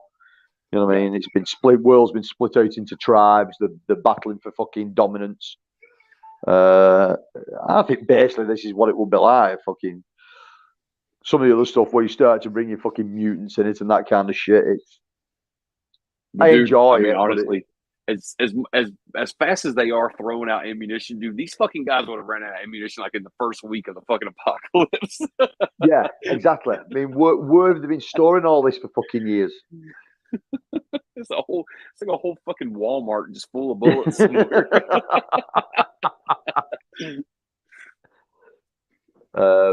Gizmo says, I have The Hidden on Blu-ray. It's one of my favourite 80s sci-fi movies. It's up there with Terminator, Predator, Aliens and the like. It is, mate. It's cool. And they live. Fuck yeah. Damn, hey, that's a bold fucking statement right there, man. Damn. I don't see how it is, man. Like some of these movies I've just never had a chance to watch, man. It's fucking crazy. Like he just compared that shit to like some of the greatest right there on my list, man. Come on, man. Like fucking Predator and They Live. Come on, man. That's great stuff. Because I've always been into the sci-fi stuff, it's always been on my radar. You know what I mean? It's been one of them films. But if you've never been a sort of massive sci-fi head, or it's probably one that's just it's just flown completely under the radar. Not a lot of people ever talk about it, or and it's an exceptionally good film. Cody says, Johnny, you're lost. Love you, bro.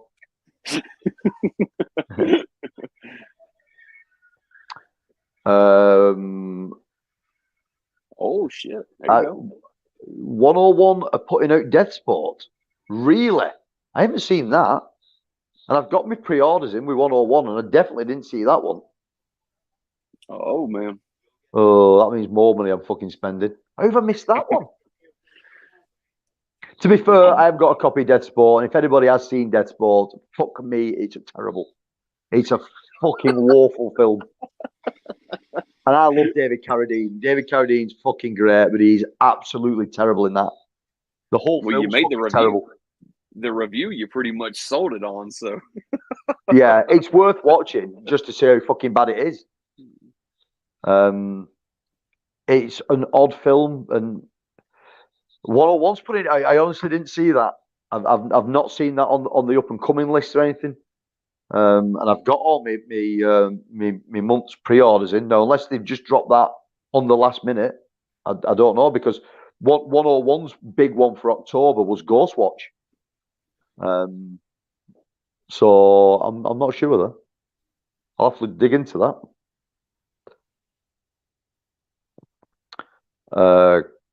Cody saying Fire in the Sky's late. It fucking certainly is, mate. That's another great film. It's giving Chuck Connors a run for its money. You guys really need to do a commentary for the hidden. You're fucking up by not doing that.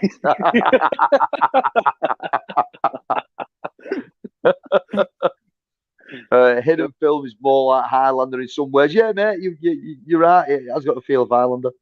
I don't know why, but I always felt like it was gritty and dark feeling. Yep, I know exactly where you're coming from, Gizmo. Oh, we might see some titty here, or we might not see some titty, depending on which, if the American version got cut. Crush is saying it got released it got the pre-order a couple of days ago. I'll have to add it to my list. That's more shit that's coming to house in October then. I mean, who had that out originally? Didn't Shout Factory have that out on like a limited run? Like a 1,500 copy pressing of it a few years ago? A Death Proof? Not Death Proof. Fucking Death Sport. Death Sport. I'm not sure, man. You know, it's getting to the fucking point, Anthony, where whenever they're doing like this whole thing with like, well, we're going to limit this one to 1,000, we're going to limit this one to 1,500, and it's all these great fucking. To me, it's going to be some great stuff because that's like some of Roger Corman shit that a lot of people didn't see. It just fucking drives me nuts that they put that limit on there because I know by the time I get a chance to go look at it or I go try to lock one in, everybody's done bought fucking 10 copies a piece because they're trying to flip them, and then I just lose interest in the shit altogether, man. Screen Factory has one of the worst fucking practices of all time with that limitation shit like that. So, and you know for a fact too, that's not the studio and all them like saying, well, you can sell it and we'll license it to you, but you can only sell X amount. They're choosing to do that because they're wanting to unload it fast enough so they can get a fucking paycheck. So that shit drives me nuts, man.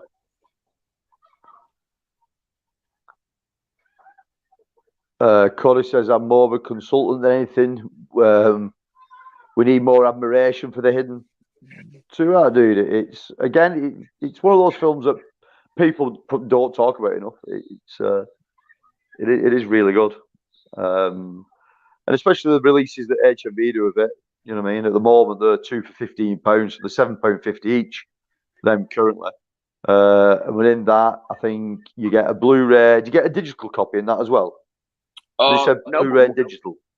One of them that you did send me has a digital in it. I think that's the Public Enemy release. Right. But I see the sticker on here, though. It says includes Blu-ray, exclusive artwork cards, and a fucking poster inside there, man. So for £7.50 and a slip box. You know what I mean? For £7.50. Got a commentary on it, got the theatrical trailer, and you got special effects production footage narrated by Jack Shelder. Yeah, I mean, I can't wait to fucking check it out, man. You guys have fucking sold me on this shit, man. Yeah, it is good. You'll enjoy it. Yeah, I can't wait to check that out. But yeah, I was actually looking through that box, man, that you sent me. And yeah, definitely there's one of them in there, man. It actually has the digital copy in there. And I was like, wow, I didn't even fucking realize these releases had digital copies in them. The very early stuff came with a DVD, a Blu-ray, and a digital download. But you know, I'll give the digital copy to you, man, because I don't think I'm going to be able to redeem that here in America. Like, I don't think they're going to let me do that. they separate them like that. I think it's ultraviolet. Mm-hmm. I think that's who it's. I think that's who the download is with. I think it's ultraviolet. Okay. Well, we have ultraviolet here. Well, I mean, I'm not sure if ultraviolet's a big thing anymore, but now Movies Anywhere is kind of the big thing. If you're not using, it's Movies Anywhere, Vudu. Those are like the two big ones. Yeah, I would say as far as the digital collection goes. I have never used a digital cord. I just sell, man. Oh yeah. You know what I mean? So if you can get those currently with those HMV releases, I get 2 for £15. If they both come with digitals, and I can sell the digitals for £3 each, I'm basically getting 2 films for £9. Can't beat it, man. It's nuts. They've Dude, slowed man, down a little bit. Yeah, sorry, mate. Go. As soon as I opened that box, man, like I even forgot, man, that I looked through that list, and picked out a couple of them. But as soon as I opened that box, man, I fucking saw Judgment Night in there, dude. I was like, oh my god, like fucking finally, like I got this movie. I love the fuck out of that movie, man. I remember being a kid watching that movie and just loving it, eating it up, and I still have my VHS of it over there, man. But to have that on Blu-ray, man, I cannot wait to pop that in and fucking check it out.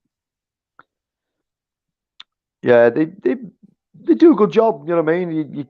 You can't be disappointed what you get for your money with what HMV do. And they're on sale about 4 times a year. They do probably 6 new releases a year. Okay.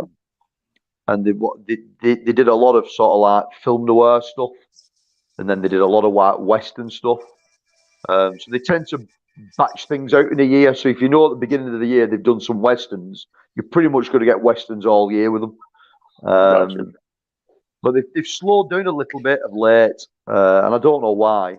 Has it always been that way? They pretty much just kind of restrict it right there? Like, okay, 6 releases a year, that's it? Has that always been the case? Because they got a lot in that collection, man.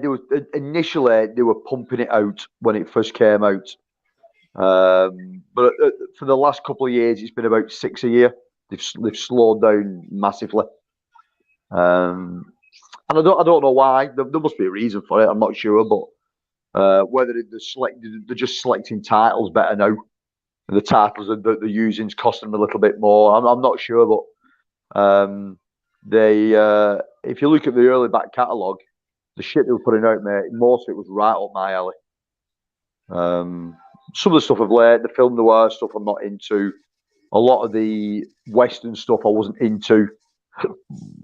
Because it was more Americanized Western, not spaghetti Western. They did a lot of sort of like old school, sort of like 1940s, 1950s, like detective kind of films. But there's about 170 something titles in the range altogether. It's a lot to me, especially because I didn't even know they existed until I met you, and you were like, "Hey, like they have this line exclusively for that fucking store that you love so much." I'm like, makes me even more jealous because I'm like, "Fuck, I wish we had one." Yeah, there's only one title out of all that lot now that's out of print, and it's hard as fuck to get hold of, and it's Little Shop of Horrors. Little Shop of Horrors is out of print, and nothing else that they've got is out of print. Just that one title. They must have lost the rights to it. And Little Shop of Horrors goes for fucking daft money now, but I managed to get one back in the day. So nice. I was about to say, man, if you need that flick, man, they got an awesome steelbook version of it here. Yeah, I love that fucking movie, man. Yeah, it's brilliant. Got to watch the original not too long ago with Cody on the Joe Bob Briggs Last Drive-In. And he actually showed the original, man. And I'm believe it or not, man, like it's a little slow, man, but fuck, man, I dug the fuck out of that too, man. So yeah, man, that fucking remake though, man, that shit's gold, man. Cody says, "Can't we watch The Hidden after this?" if I had the time, Cody, dude, I would, but I've not. I have got me up early in the morning. I'm going to a con, tomorrow, so I've got to be up early. Oh, he's been set on fire. So otherwise, mate, I would have done it, but I've got to get some shut eye after this. Brad saying my comments are getting marked as spam for whatever. I went on an expletive-filled rant on the minigun from Predator earlier. Oh damn! Yeah, that is another fucking part of the film as well. That's excellent. Just the whole minigun scene. I'm a goddamn sexual tyrannosaurus. Who's doing fire? Yeah. Oh damn, man! Jesus Christ! Dude, That's what you call a flamethrower. Shooting like 2 miles. Yeah.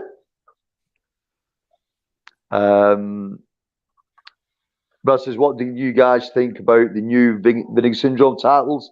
They came out yesterday. Order any? I think that it was pretty cool that they managed to pick up Roadhouse. I mean, was that 4K? Was the Roadhouse? Did it get announced on 4K? Because if it did, I have it on Blu-ray. Is it worth the upgrade? I don't really know. And the other titles, mate, that cropped up, I don't think I'd heard of a fucking single one of them. But it was cool that they've managed to grab Roadhouse. I suppose it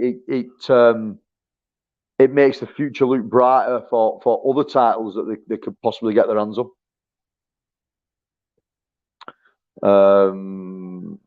Roadhouse 4K after shipping and tax, it's $50. Then I'm fucking out straight away, mate. $50 for one film, fucking no chance. That's like 47 quid over here at the moment, 46 quid. Nah, that's way too much, dude, for a film like that. Not for a film that I've already got that currently goes for about £4 in the UK.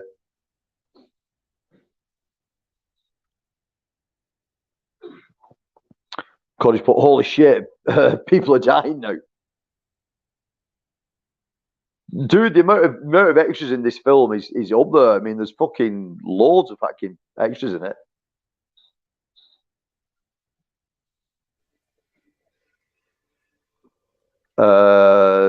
That price was supposed to be the on sale price. Holy shit. How much was it if it wasn't on sale? I mean, that's fucking ludicrous.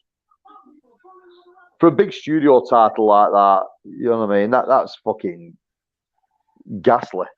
$50 shipped.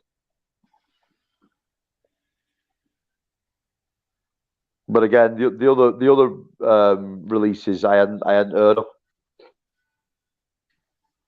Oh, you're talking about the Roadhouse 4K that Vinegar Syndrome out? Yeah, I think it's crazy. It's a funny one like that. But I said the same thing though when they announced the OG Amity deal too. I was like, out of all people, like Vinegar Syndrome's getting that movie, but a fucking Patrick Swayze movie. I mean, Roadhouse is fucking popular as fuck, man. Yeah. So. Yeah, I'd imagine that's going to be the only 4K that's available. It's obviously not coming from a studio, so it's not going to be a big studio release if Vinegar Syndrome has picked it up now. But yeah, I mean, $50 including shipping, that's a heavy price. Well, knowing Vinegar Syndrome, man, they're going to put together like a really nice package for that. I mean, especially a film of that magnitude, man. It's fucking crazy though. It's hard to even fathom that. Out of all people, like Vinegar Syndrome is getting Roadhouse. I mean, they might as well be getting Dirty Dancing. It's that fucking crazy to think about. But hey, man, a lot of people love that movie, man. I mean, I dig Roadhouse, man. It's fucking awesome. I dig it. It's a great film. What do you say? $50, and that's the sale price. 50. That's the sale price. 50 shipped, which is ludicrous. Yes. The Blu-ray I've got to do me like the Blu-ray is like £4 over here at the moment. That's a lot different than 50. That's what I mean. And everyone knows my thoughts on 4K anyway. You know what I mean? Do I really need a 4K of Roadhouse? I think a lot of people might be thinking the same thing. I can tell you who definitely needs it, and that's anybody who's in this case scenario. It'd be a Vinegar Syndrome completist. It wouldn't matter if it's $50 or $150. They'll buy it. You know what I mean? You you got to have all of it. So yeah, I get that. It's well, $50 title. That's The Invisible Maniac has more nudity than a porno. I love that film. That was one of the other Vinegar Syndrome releases as well, wasn't it? They got announced. I know there was like a couple other ones that they announced with that Roadhouse, man. But I'll be honest with you, man. I haven't kept my fucking thumb on the pulse of anything like in the past month or two, man. Because I'm just so fucking busy. But that too, and like digging through shit that I already have, man. It's getting to come to this point, man, where I'm spending more time buying shit. For a while there, I was just spending more time buying shit than I was actually watching it. I mean, what's the fucking point? Yeah. So you're just going to wind up with as you could tell, just winding up with a room full of shit that I haven't even opened yet. It's what crazy people do, man. Like they have shows on fucking TV, man, called like hoarders just for mentality like that. It's a fucking disease, man. It's like not something to fucking get on YouTube and showboat about. It's like I bought all this shit, now I'll never get a chance to watch it. But fuck, man, I'm so fucking guilty of that nonstop though. Brad says, hard to believe Johnny didn't order anything for the Flash pre-sale yesterday. This has to be the biggest title they've ever had. I agree. That's definitely that's got to be the biggest title they've ever had. But as far as the Flash pre-sales for Vinegar Syndrome, I've never ordered a Flash pre-sale before. Do you think it's bigger than Amityville? Roadhouse? Yeah. Fuck yeah, man! Like, look, I'm fucking as a fan. I'm not saying the film itself, but as a fan base, you think it's. Dude, Roadhouse, man. I guarantee you, man. Like, there's a lot of women. That dude's been dead now for how long? They'd still fuck Patrick Swayze, man. Like, Patrick Swayze was like the fucking ladies' man. Like, yeah, that's like fucking saying which one's bigger. Like, fucking, I don't know. Like which one's bigger? Fucking.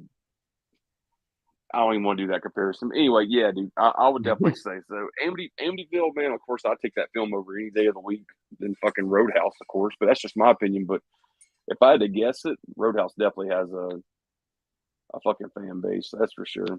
Yeah, see, the thing is for me with Amityville is I've got the second sight version of it. So, you know what I mean? I'm quite happy with the second sight version. That's right. Second Sight did do it. That's right. Yeah. That was a Blu-ray, though. That wasn't 4K, though, right? Blu-ray 2K scan, yeah. Okay. And there we go, ladies and gentlemen. That was Equalizer 2000. Dude, it was an hour and 17 minutes and 42 seconds of fucking non-stop fucking explosions, man. Like, you didn't have to wait around because, like, there was so many dull parts, and you're like, all right, well, when's the next scene going to pop up for somebody to get shot? No. Like, this fucking, they slung ammunition the whole time, and if they wouldn't shoot shit, they were fucking firing up flamethrowers. Yeah. Fucking great. Hands down. I can tell you this, though. One thing that would have benefited this movie just a little bit better if they'd have put Lance Henriksen in it. Anything with Lance Henriksen is going to be fucking better, man. I mean, that's my only gripe. Yeah. Eddie would probably have done it. You know what I mean? If they'd give him a plane ticket to the Philippines and maybe give him $200 and like a coupon for a fucking Subway sandwich, you'd be like, yeah, I'll do it. Fuck it. I've seen him in worse films than that. You know what I mean? What was that? He did like a Pumpkinhead 3 or 4 or something like that. Yeah. Sci-fi, dude. And fuck, Jesus Christ, man. The budget for that thing must have been like $87 and maybe $50 of it was for Lance. Excuse me. Brad put for Roadhouse, it's 65. So recommended retail price is 65. $40 on sale. $6 minimum shipping plus tax. It's $50 for the title. Fuck me. I'm telling you though, even at that price though, I know for a fact, man. I mean, that is pretty expensive, especially for you would say Roadhouse. But man, I'm sure Vinegar Syndrome, if they I'm sure they put together like this big fucking set. It'll probably be like that Thriller set or something, have multiple discs in it. Not to mention that's probably the first time Roadhouse has been on 4K. So I mean, I'm pretty sure it was fucking pretty fucking expensive to do that. Dogma started playing immediately after that. What the fuck has Dogma got in common with Equalizer 2000? Yeah. I paused mine before it went off. There's another good film, Dogma. Maybe it's just because I watch a lot of Kevin Smith shit like recently on my Could be. YouTube, and they're like, "Oh, Could let's be. play this next." Let's see what kicks in on next on mine then. Brad says fan base Roadhouse is way bigger. That's like hillbilly equivalent to The Godfather. Hey, good fucking example right there. Good example. Patrick Swayze is shit. I'd buy a copy of it, but I won't. That was a dope movie. I very much enjoyed it. It is cool, man. It is a great film, Cody. Like I say, I am going to have to fucking treat myself and pick the Blu-rays up of these. Let me dig around on eBay for it right quick, or just let me see what they usually go for here. I'm pretty sure somebody's done beat me to the punch on it, but we'll dig around right quick and let's see what the US price is. Like I say, currently I can get it for £20 free shipping over here. That's the best I can find it. So if I was to let mine run, the next one is Dark Knight of the Scarecrow. That's got to run for me on here. Yeah, I've never seen that movie. I've seen the fucking cover pop up constantly. Yeah, I don't think I've ever seen it. Roadhouse Blu-ray release. I need a copy. I have that. The copy I have is very poor. Like I said, there is a cheap Blu-ray of it in the UK, and it looks okay. I've got a copy.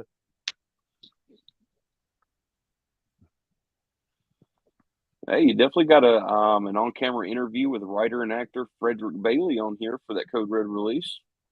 Right. So got something there. Yeah, it looks. I mean, the prices vary a little bit, man. I mean, I seen one here for auction for $15. You got a buy it now price for $24 or best offer. Yeah, man. About the same price, isn't it? Yeah, well, I mean, you're looking at 20 pounds on your side, probably going to be about 25. Yeah, you're looking at probably about the same price. There's only a few on here, though.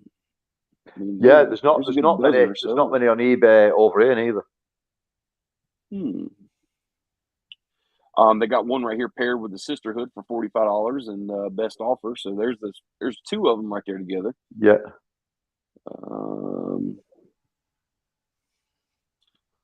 Like I said, wheels of fire. Wheels of fire. Yep. Yeah, man, it's probably going to be about the same, man. By the way I'm looking at it. I mean, there's one auction on there. It's only $15, but it's still got 4 days left on it. For all we know, it'll probably bump up to at least 20, 25 or something. For all we know. I'll keep my eye on it for you, though. It's brand new seal, and it even says Roger Corman's post-nuke collection at the top. So that's that's Code Red. That. Yeah. So I'll keep my eye on it. Cool. See if we can snag it. Never mind. Yeah, dude. This might not be too bad, man. I just see one on here now, man. It's $16.50 or best offer, and it's not even auction. That's buy it now, man. So probably get that pretty fucking cheap, man. That's okay.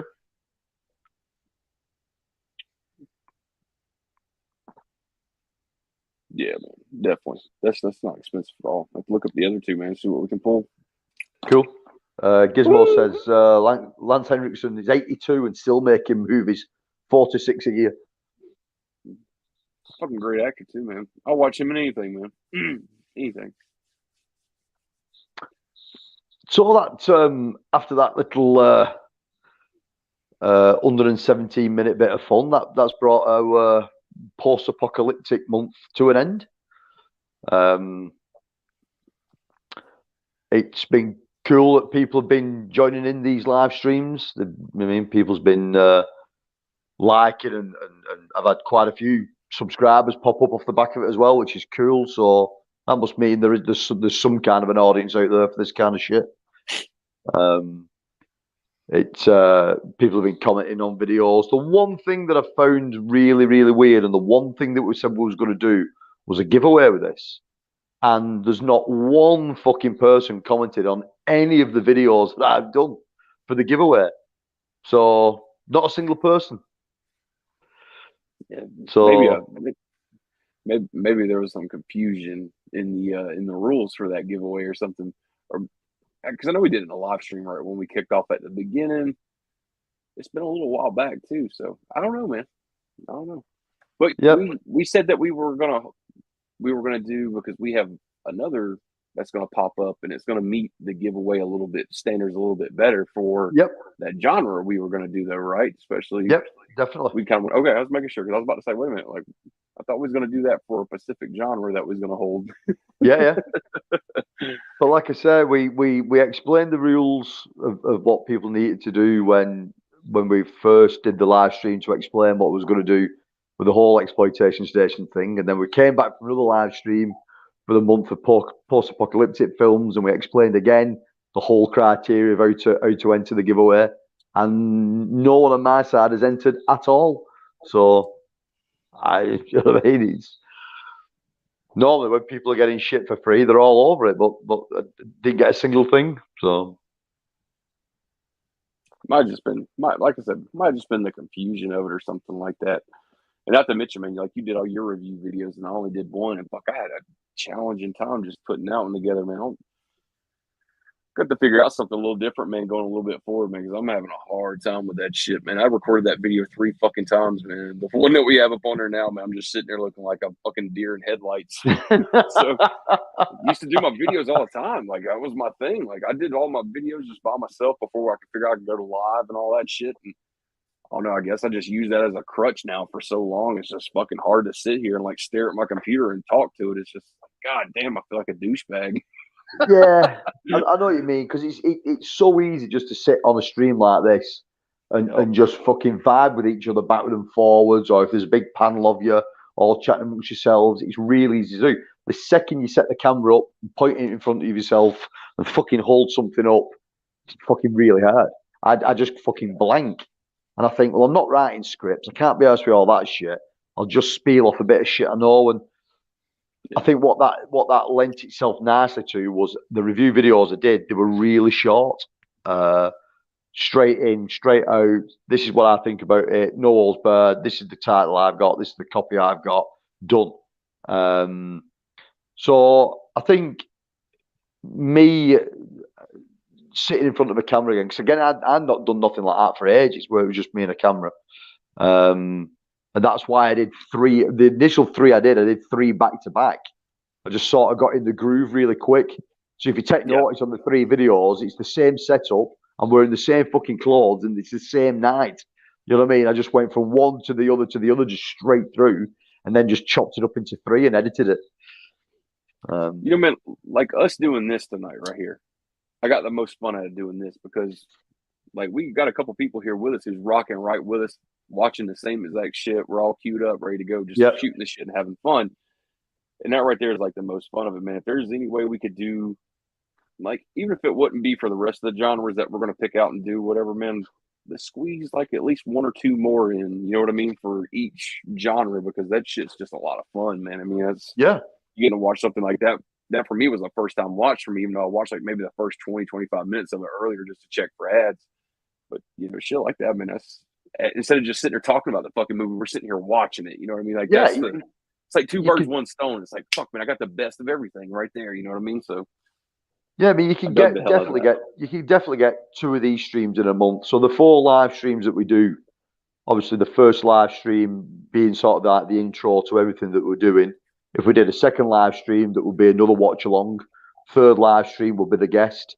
4th live stream, another watch along. You know what I mean? It makes sense. You know what I mean? It's if people seem to like the live watch alongs, then yeah, I'm more than happy to do more of these, especially with films like this. You know what I mean? It's I gotta ask you too, man. Like, because you know, whenever you messaged me the other day and you were like, "Hey, like it's fucking, we got to pick this movie, man, to do our live stream with," and of course, like my response was like, "That's not fucking hard at all, man. Hell Comes to Frogtown." So, what made you jump from Hell Comes to Frogtown over to Equalizer 2000? Probably just because most likely a lot of people had already done seen Hell Comes to Frogtown. I mean, especially that's a BS release too, as well.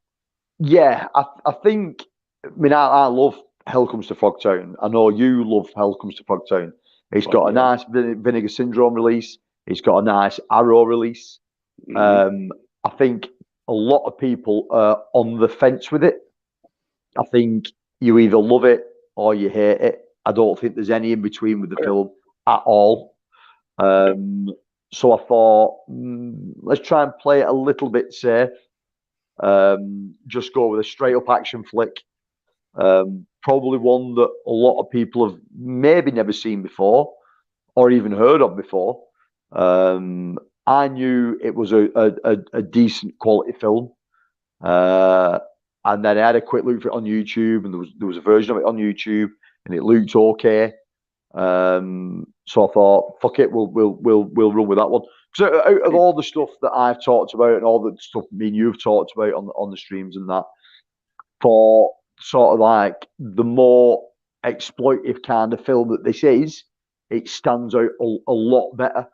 I don't know if that's, even though it is a Filipino film, it feels more American. Whereas the Italian films from this genre feel very Italian. This Filipino film, or these Filipino films, like The Sisterhood as well, doesn't feel like a Filipino film. It feels American. It feels very American, and so does this one. And they're a good all-out action film where you can get with some of the Italian stuff.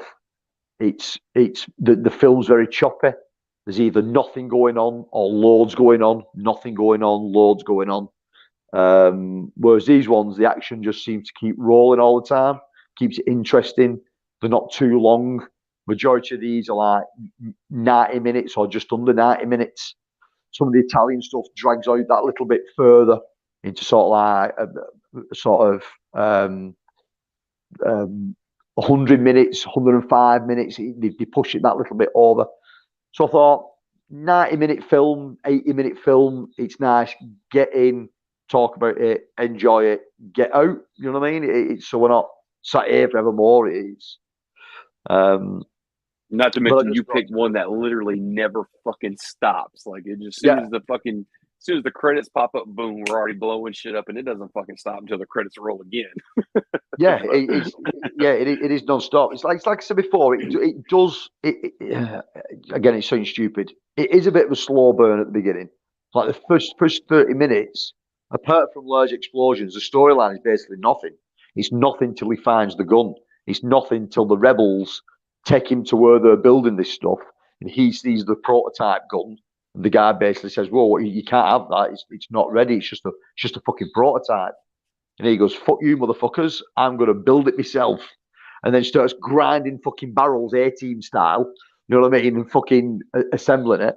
And then once it's that part, the story's there. Then the whole story is: man finds gun, man builds gun, man kills people with gun, bad guys take gun, man wants gun back from bad guys. That's it. That's basically the whole story is evolves around the gun. But it takes 30 minutes till it gets to that point. But when it does get to that point and the storyline rolls in, then it's fine. I think if you look at a lot of other people's reviews of it, that's the biggest criticism of the film is that opening section. There's actually no story to it at all. Shit blowing up. But just shit blowing up, which you can take that because there's something happening. It's not as though it's dead film where nothing's happening at all. There's no dialogue, no story. There's shit blowing up everywhere. So you can sort of roll with that till it gets to that point. Thing is very much the same. The Sisterhood. If you watch The Sisterhood, it's got a very similar kind of pace to it. There's an opening battle scene. No one seems to know what the fuck's going on. Two women turn up that look like sort of like cross between Amazon women and Valkyries. They get ambushed by a group of men. One of them fires some fucking laser beams out of her eyes, and the other one heals her when the other girl heals the other girl when she's injured. So you find out there's some kind of mutants as well. You go, what the fuck is going on here? And then 30 minutes in, you get dropped into it. They are mutants, and they're trying to recruit these other mutant women into the Sisterhood. And then once you get the whole sisterhood thing going, it just goes off. It's brilliant. Nice. And I think all three films that this director did in this genre all stand out. They're fucking brilliant. Fall of New York, and if you look at the Italian stuff, Fall of New York 2019, it's a good film. But again, it's very, very Mad Maxy. The storyline is sort of a cross between Hell Comes to Frogtown and fucking Excalibur. You know what I mean? There's like a weird Arthurian legend to that film. You know what I mean? It's weird. It's like a Holy Grail kind of film. So again, the Italian stuff's hit and miss. The American stuff was hit and miss. But with this stuff, all three films that this guy directed felt right. They all felt they were very low budget, but they don't feel like low budget films. You know what I mean? So it's It was a great pick, man. I think you did a great job by picking that one. Yeah, it is. It is good. And again, I didn't want to go down the lines of, well, we've got fancy Blu-ray copies of it, and you know what I mean. There might only be 2,000 copies of it, and somebody that wanted to join in with us didn't have a copy of that film, and they couldn't find a copy of it. I want to everybody that could participate. I can find this shit on YouTube, which most of the crap that me and you's into is on YouTube. You know what I mean? It's without any copyright infringement of fuck all. It's just on here. So that's a good principle to have too, because we could do that for the rest of them. Like no matter what, it's like some of these people don't have a fucking Blu-ray just sitting on standby on their shelf. But thankfully, with the power of the fucking internet, where we're using YouTube, Tubi, or whatever it is, there you go. We'll keep it at that right there. Just hopefully we can find some shit that's like ad free though, man. Because dude, the ads fucking suck. It pulls you right out of it. Yeah, problems with Tubi ads as well. When we've group watch films before, the adverts don't kick in at the same point of time. So I may get an advert sort of 15 minutes in. You may only get an advert 20 minutes in, and it just fucking chops it up everywhere instead of it just rolling at the same point of time. But I love Tubi. I think Tubi's great. But if I can find this kind of thing on YouTube, I think it makes it a lot easier for people to participate in this kind of stuff. Absolutely, absolutely. If we only had the option to pay for Tubi, like as subscribers, where we could pay for it, and that way it removes the ads, like we'd have a whole fucking thing built right there, ready to go, and there's endless options. Because there's loads on it. Tubi has for the majority, man, they already got everything that these labels are fucking pumping out. So that'd be a great avenue. The horror section's great. You know what I mean? It's second to none. It puts all the other streaming services to shame, to be honest, including Shudder. Unfortunately, though, they don't have that option where you could pay for their service and not be able to see ads. Like their whole thing for their services is they're trying to sell you ads because that's how they get fucking revenue. That's the revenue. Like, fuck.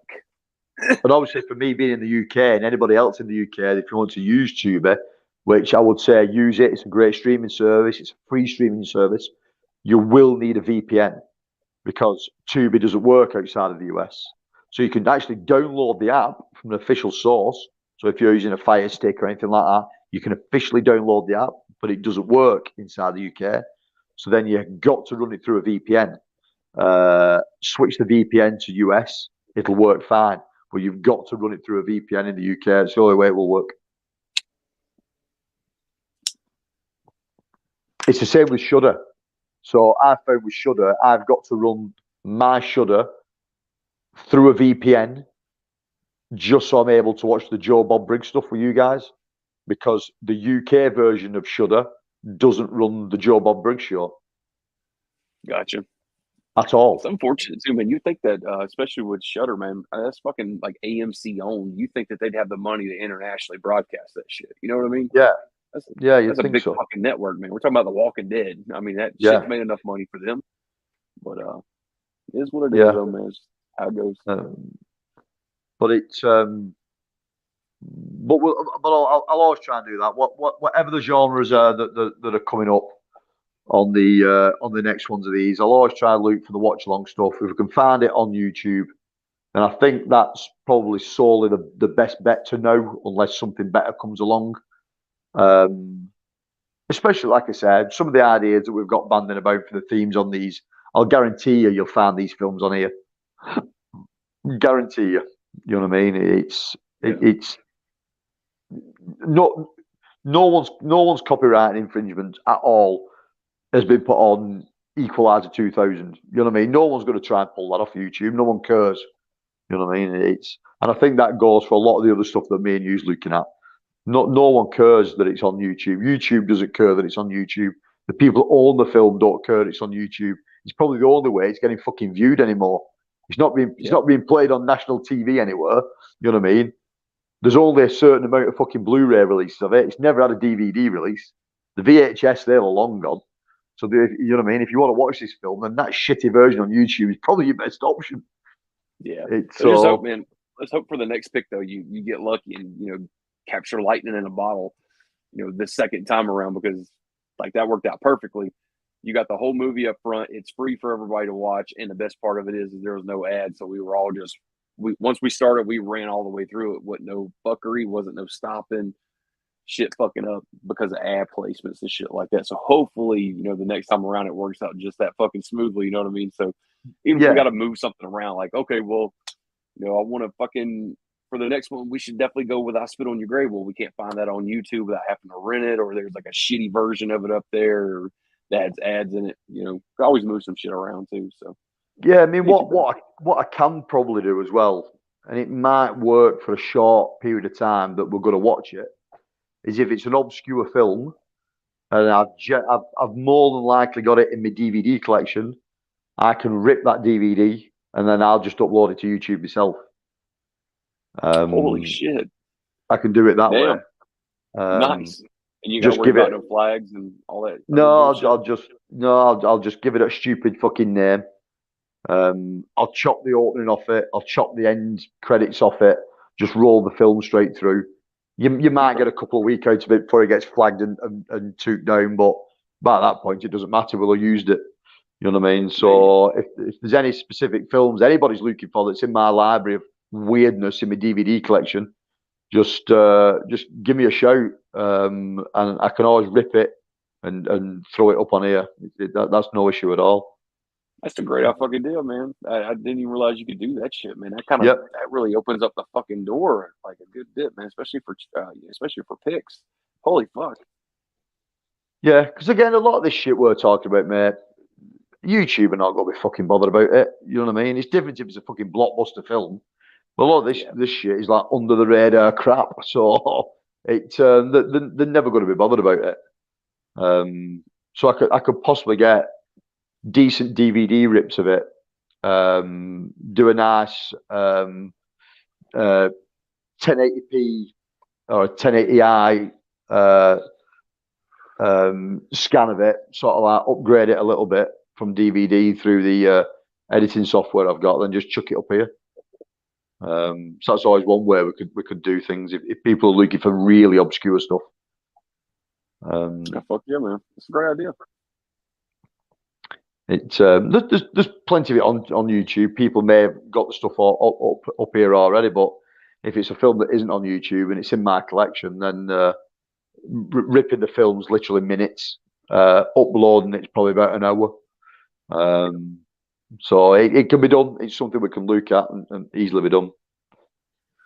All right, man. Well, the exception of course, being Deathsport possibly coming to 101 Films, man. Anything about to slam your shelves in your HMV or anything like that you're definitely going to be looking for?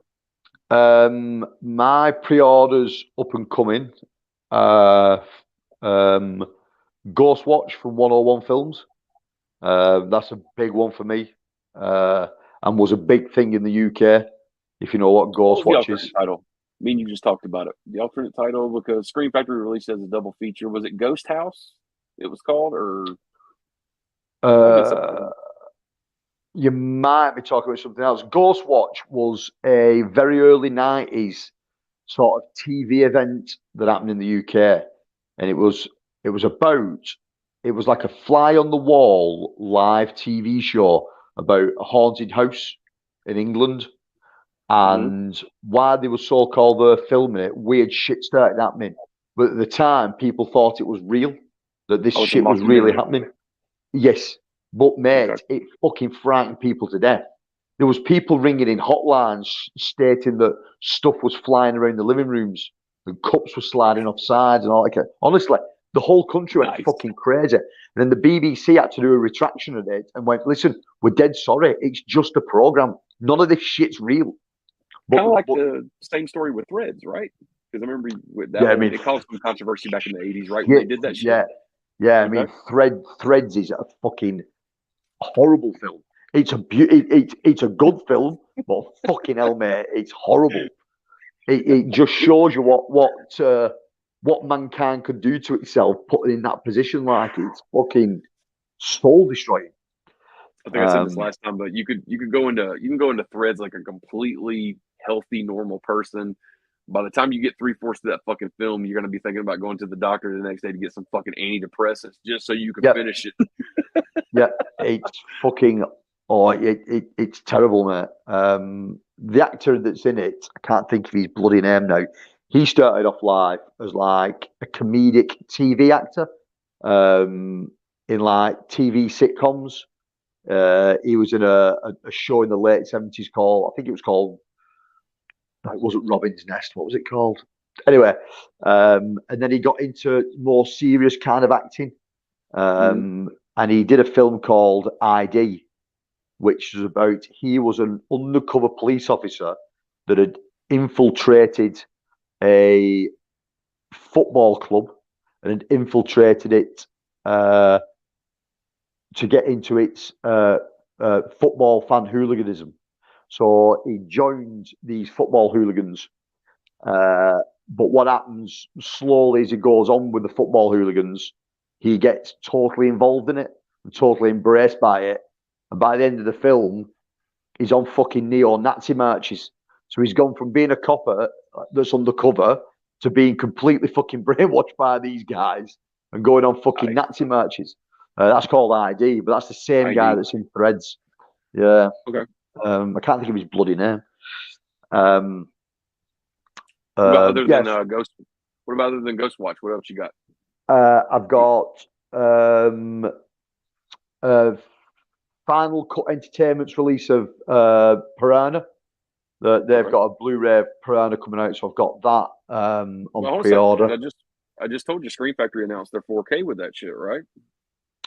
Yeah, to be honest, I'm probably cool just with the Blu-ray of it. You know what I mean? It's if it like when Alligator came out on 4K when they brought that out, man, yeah, I was all over that because I don't think because it didn't have a previous Blu-ray. No, I don't think it had a previous DVD in the UK. I don't think there was any release of it in the UK.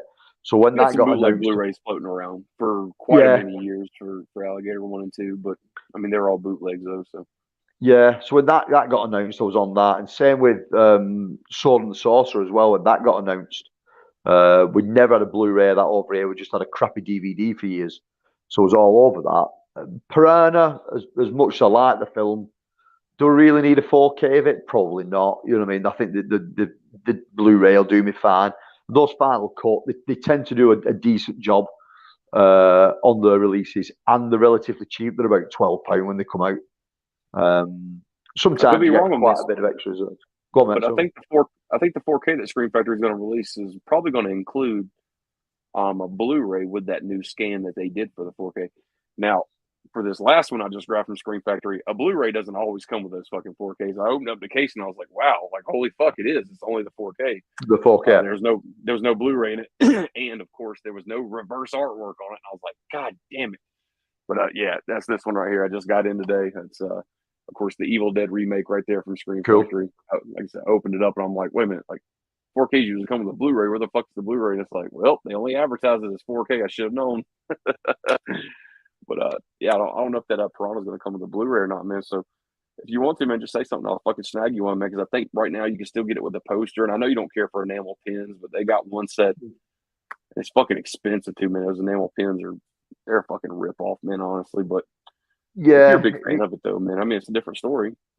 It is. The old enamel pin thing has never really took off in the UK. There's no one really bothered with it. I don't think there's any one company sort of done it. Arrow's definitely not done it. 88, I don't think, has done it. Second Sight haven't done it. 101 haven't done it. So they don't seem to be overly concerned with stuff like that in the UK. Yeah, it's a gimmick, man. It's not even like a really. I would assume, man, because I mean, I see some of my kids, man, like they love that stuff, and I see other kids with that shit on their book bags and shit like that. I've seen even kids put that shit on their shoes, like the enamel pins. I'm just like, God damn. But yeah, I sat right here and I told you, man, not too long ago. I'm like, look, man, I ordered that fucking Army of Darkness, like the steel book and everything, because I want that on 4K, and not to mention it's a steel book, so I want to have them all. But I'm gonna stay away from those fucking enamel pins. I'm not going down that road again. I turned right around and ordered the fucking enamel pin set. I was like, God damn it! Like I'm such a piece of shit. already got the fucking Chucky ones and the Halloween ones, and I'm just like, okay, I'm not doing this again. Like, fuck this. Like, I'll just get the Army of Darkness, but I'll just get both releases. So I'm still booking the regular release because I want them both. And then I turn around, I was like, fuck it, I'll go ahead and get the entire set. But I've already assured myself I'm not going to do that because I already locked my pre-order in for Return of the Living Dead, the 4K they're going to come out with. Yep. I think that comes out right not too long from now. I think it's like the beginning of November, if I'm not mistaken. But I'm staying away from those, goddamn it. Like, I'm done with this enamel pin shit. I'm tired of paying fucking Screen Factory an extra $50-$60 for gutter garbs fucking pins, man. It's like, yeah, goddamn. But it happens, man. I'm excited for that, man. That's I think me and Matt, man, I think we have waited on fucking Army of Darkness 4K, man. I remember Jeff Nelson. I think that was like back in 2020 when COVID first hit, and everybody was like, "Hey, man, like you're still holding on to the license of this, man. Like, are you guys ever going to spit out a 4K of this?" And all this shit. And he was like, "Yep, we're definitely going to do it." And like, finally, 2 years later, it's all coming to light. So, seeing a few people get their copies in already. Somebody sent me a fucking screenshot of one. I can't remember who it was, but I know a few people's getting the steelbooks in. So I can't wait to get that shit, man. That's definitely a highlight for me. I mean, I own every fucking version of that movie that's already out, but it don't matter. It's in 4K, man. I'm gonna sit there and expect that fucking thing. I mean, if I can, but I don't think my phone will go off because I'm streaming on my phone here. I don't think my phone will go off, but I'll go to my pre-order list now. Let's try it. It just turned your image sideways. That's all it did. You're still in there though. Yeah. But no, let's have a look what we've got. Where am I? Yeah, that 4K release of Army of Darkness. It turns out they're only doing the theatrical cut, of course, for the 4K disc. The director's cut, the international cut. That's all just the Blu-ray, but it's going to get a new transfer though. It's still got that 4K transfer, just not the 4K UHD disc. So yeah, Army of Darkness will be one definitely. Your image froze up on the screen, I guess, whenever you clicked over. But I still got you through here, though. Yeah, bear with me a second.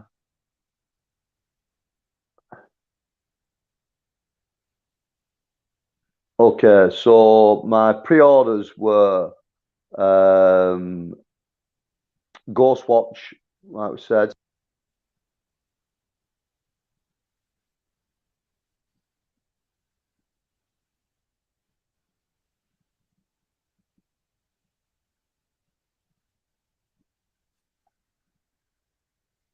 Still there? Yeah. There you go. Yeah, so 4K of what did I say that was? Dream a Little Dream. I bet it's what is going on? You said Dream a Little Dream 4K? No, War of the Worlds 4K. Okay. And the bonus film with that is When Worlds Collide. But I'm not sure if When Worlds Collide's in 4K, if that's a Blu-ray.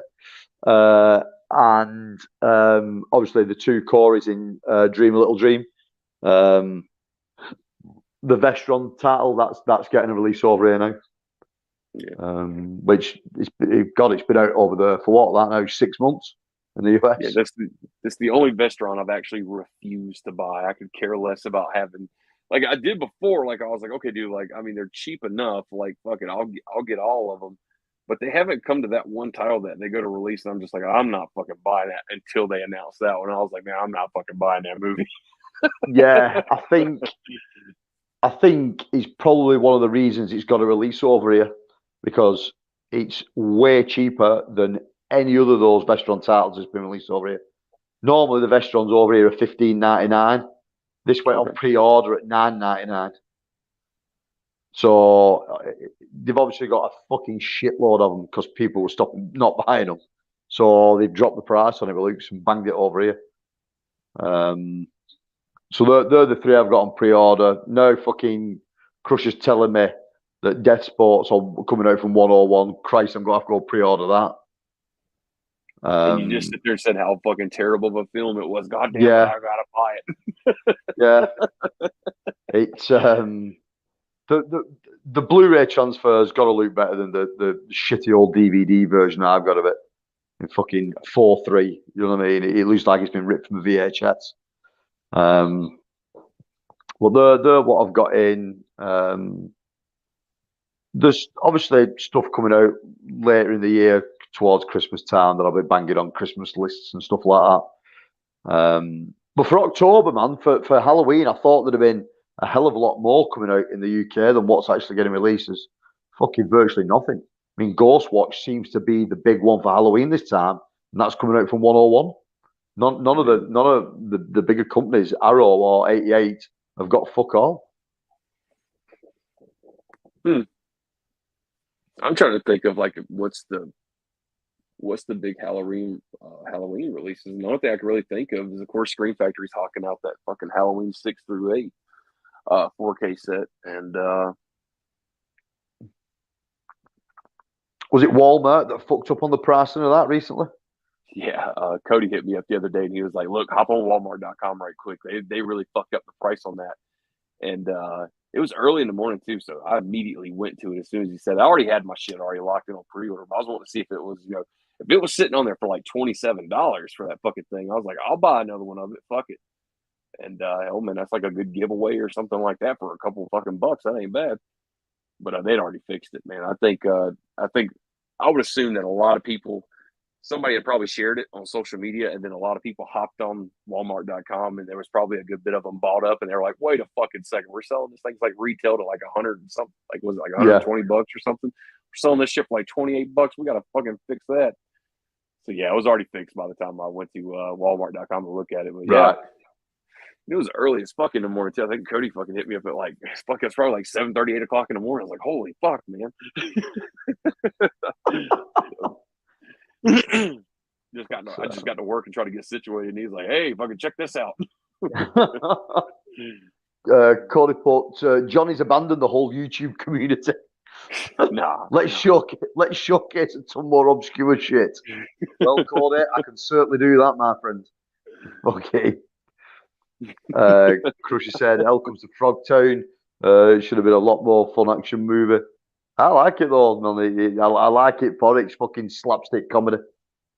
That's a holy grail movie for me, man. Like that's a fucking experience. I've never had an experience with watching a film like that before, man. I was fucking. It's just so obnoxious. You can't help but just sit there and be fucking just in awe, just looking at that shit.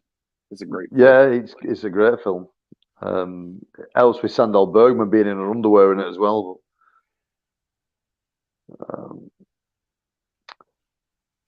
Watch The House, full action movie Kino Cult. Look it up on YouTube and give the director a lot of shit during the show. And that's his movie, by the way. Is that his film? That's his film. And I still haven't watched it, man. I'm sure y'all get to it. But I know he told me to start with that one because there's a Christmas horror flick that he sent me in that bunch. And I'm like, fuck, man, like I can't hold off no longer. Like I was wanting to save this till Christmas. And he's like, man, fuck that movie. Like, watch this one first. He's talking about House. But I'll definitely get to it, man. Fuck, man, I'll be honest with you. I don't think I've watched a movie in probably been like 2 weeks, man. So sitting down with you right now watching this was probably the first movie I really got to sit down and watch in like 2 weeks and actually have some free time. So fuck, man, it's a win-win for me, man. Got to stream some content and watch a movie. Fuck, man, I'm rolling now. Brad said I fell asleep twice trying to watch Threads. Fucking hell, mate. It fucking scares the shit out of me. I'm cowering in a fucking corner. What about you? I can't fucking sleep after watching that shit. No, I do, man. That young girl's walking around with that dead baby in her hands too, man. Fuck, man. It's like, they're all starving and shit. It's starving, basically, yeah. It's the government's not even rationing food for them and shit. Yeah, doing fuck all. Chris says Death Sport from 101 on a Blu-ray. Laugh out loud. Fucking right, mate. You're making me spend money, Crusher. What you doing? Fuck you. We'll have a quick flick through what I've picked up last couple of days, and then I'll probably have to jump off because there's about 10% left on my phone battery, and I'm nowhere near a charger. Shit. We'll get through these quick.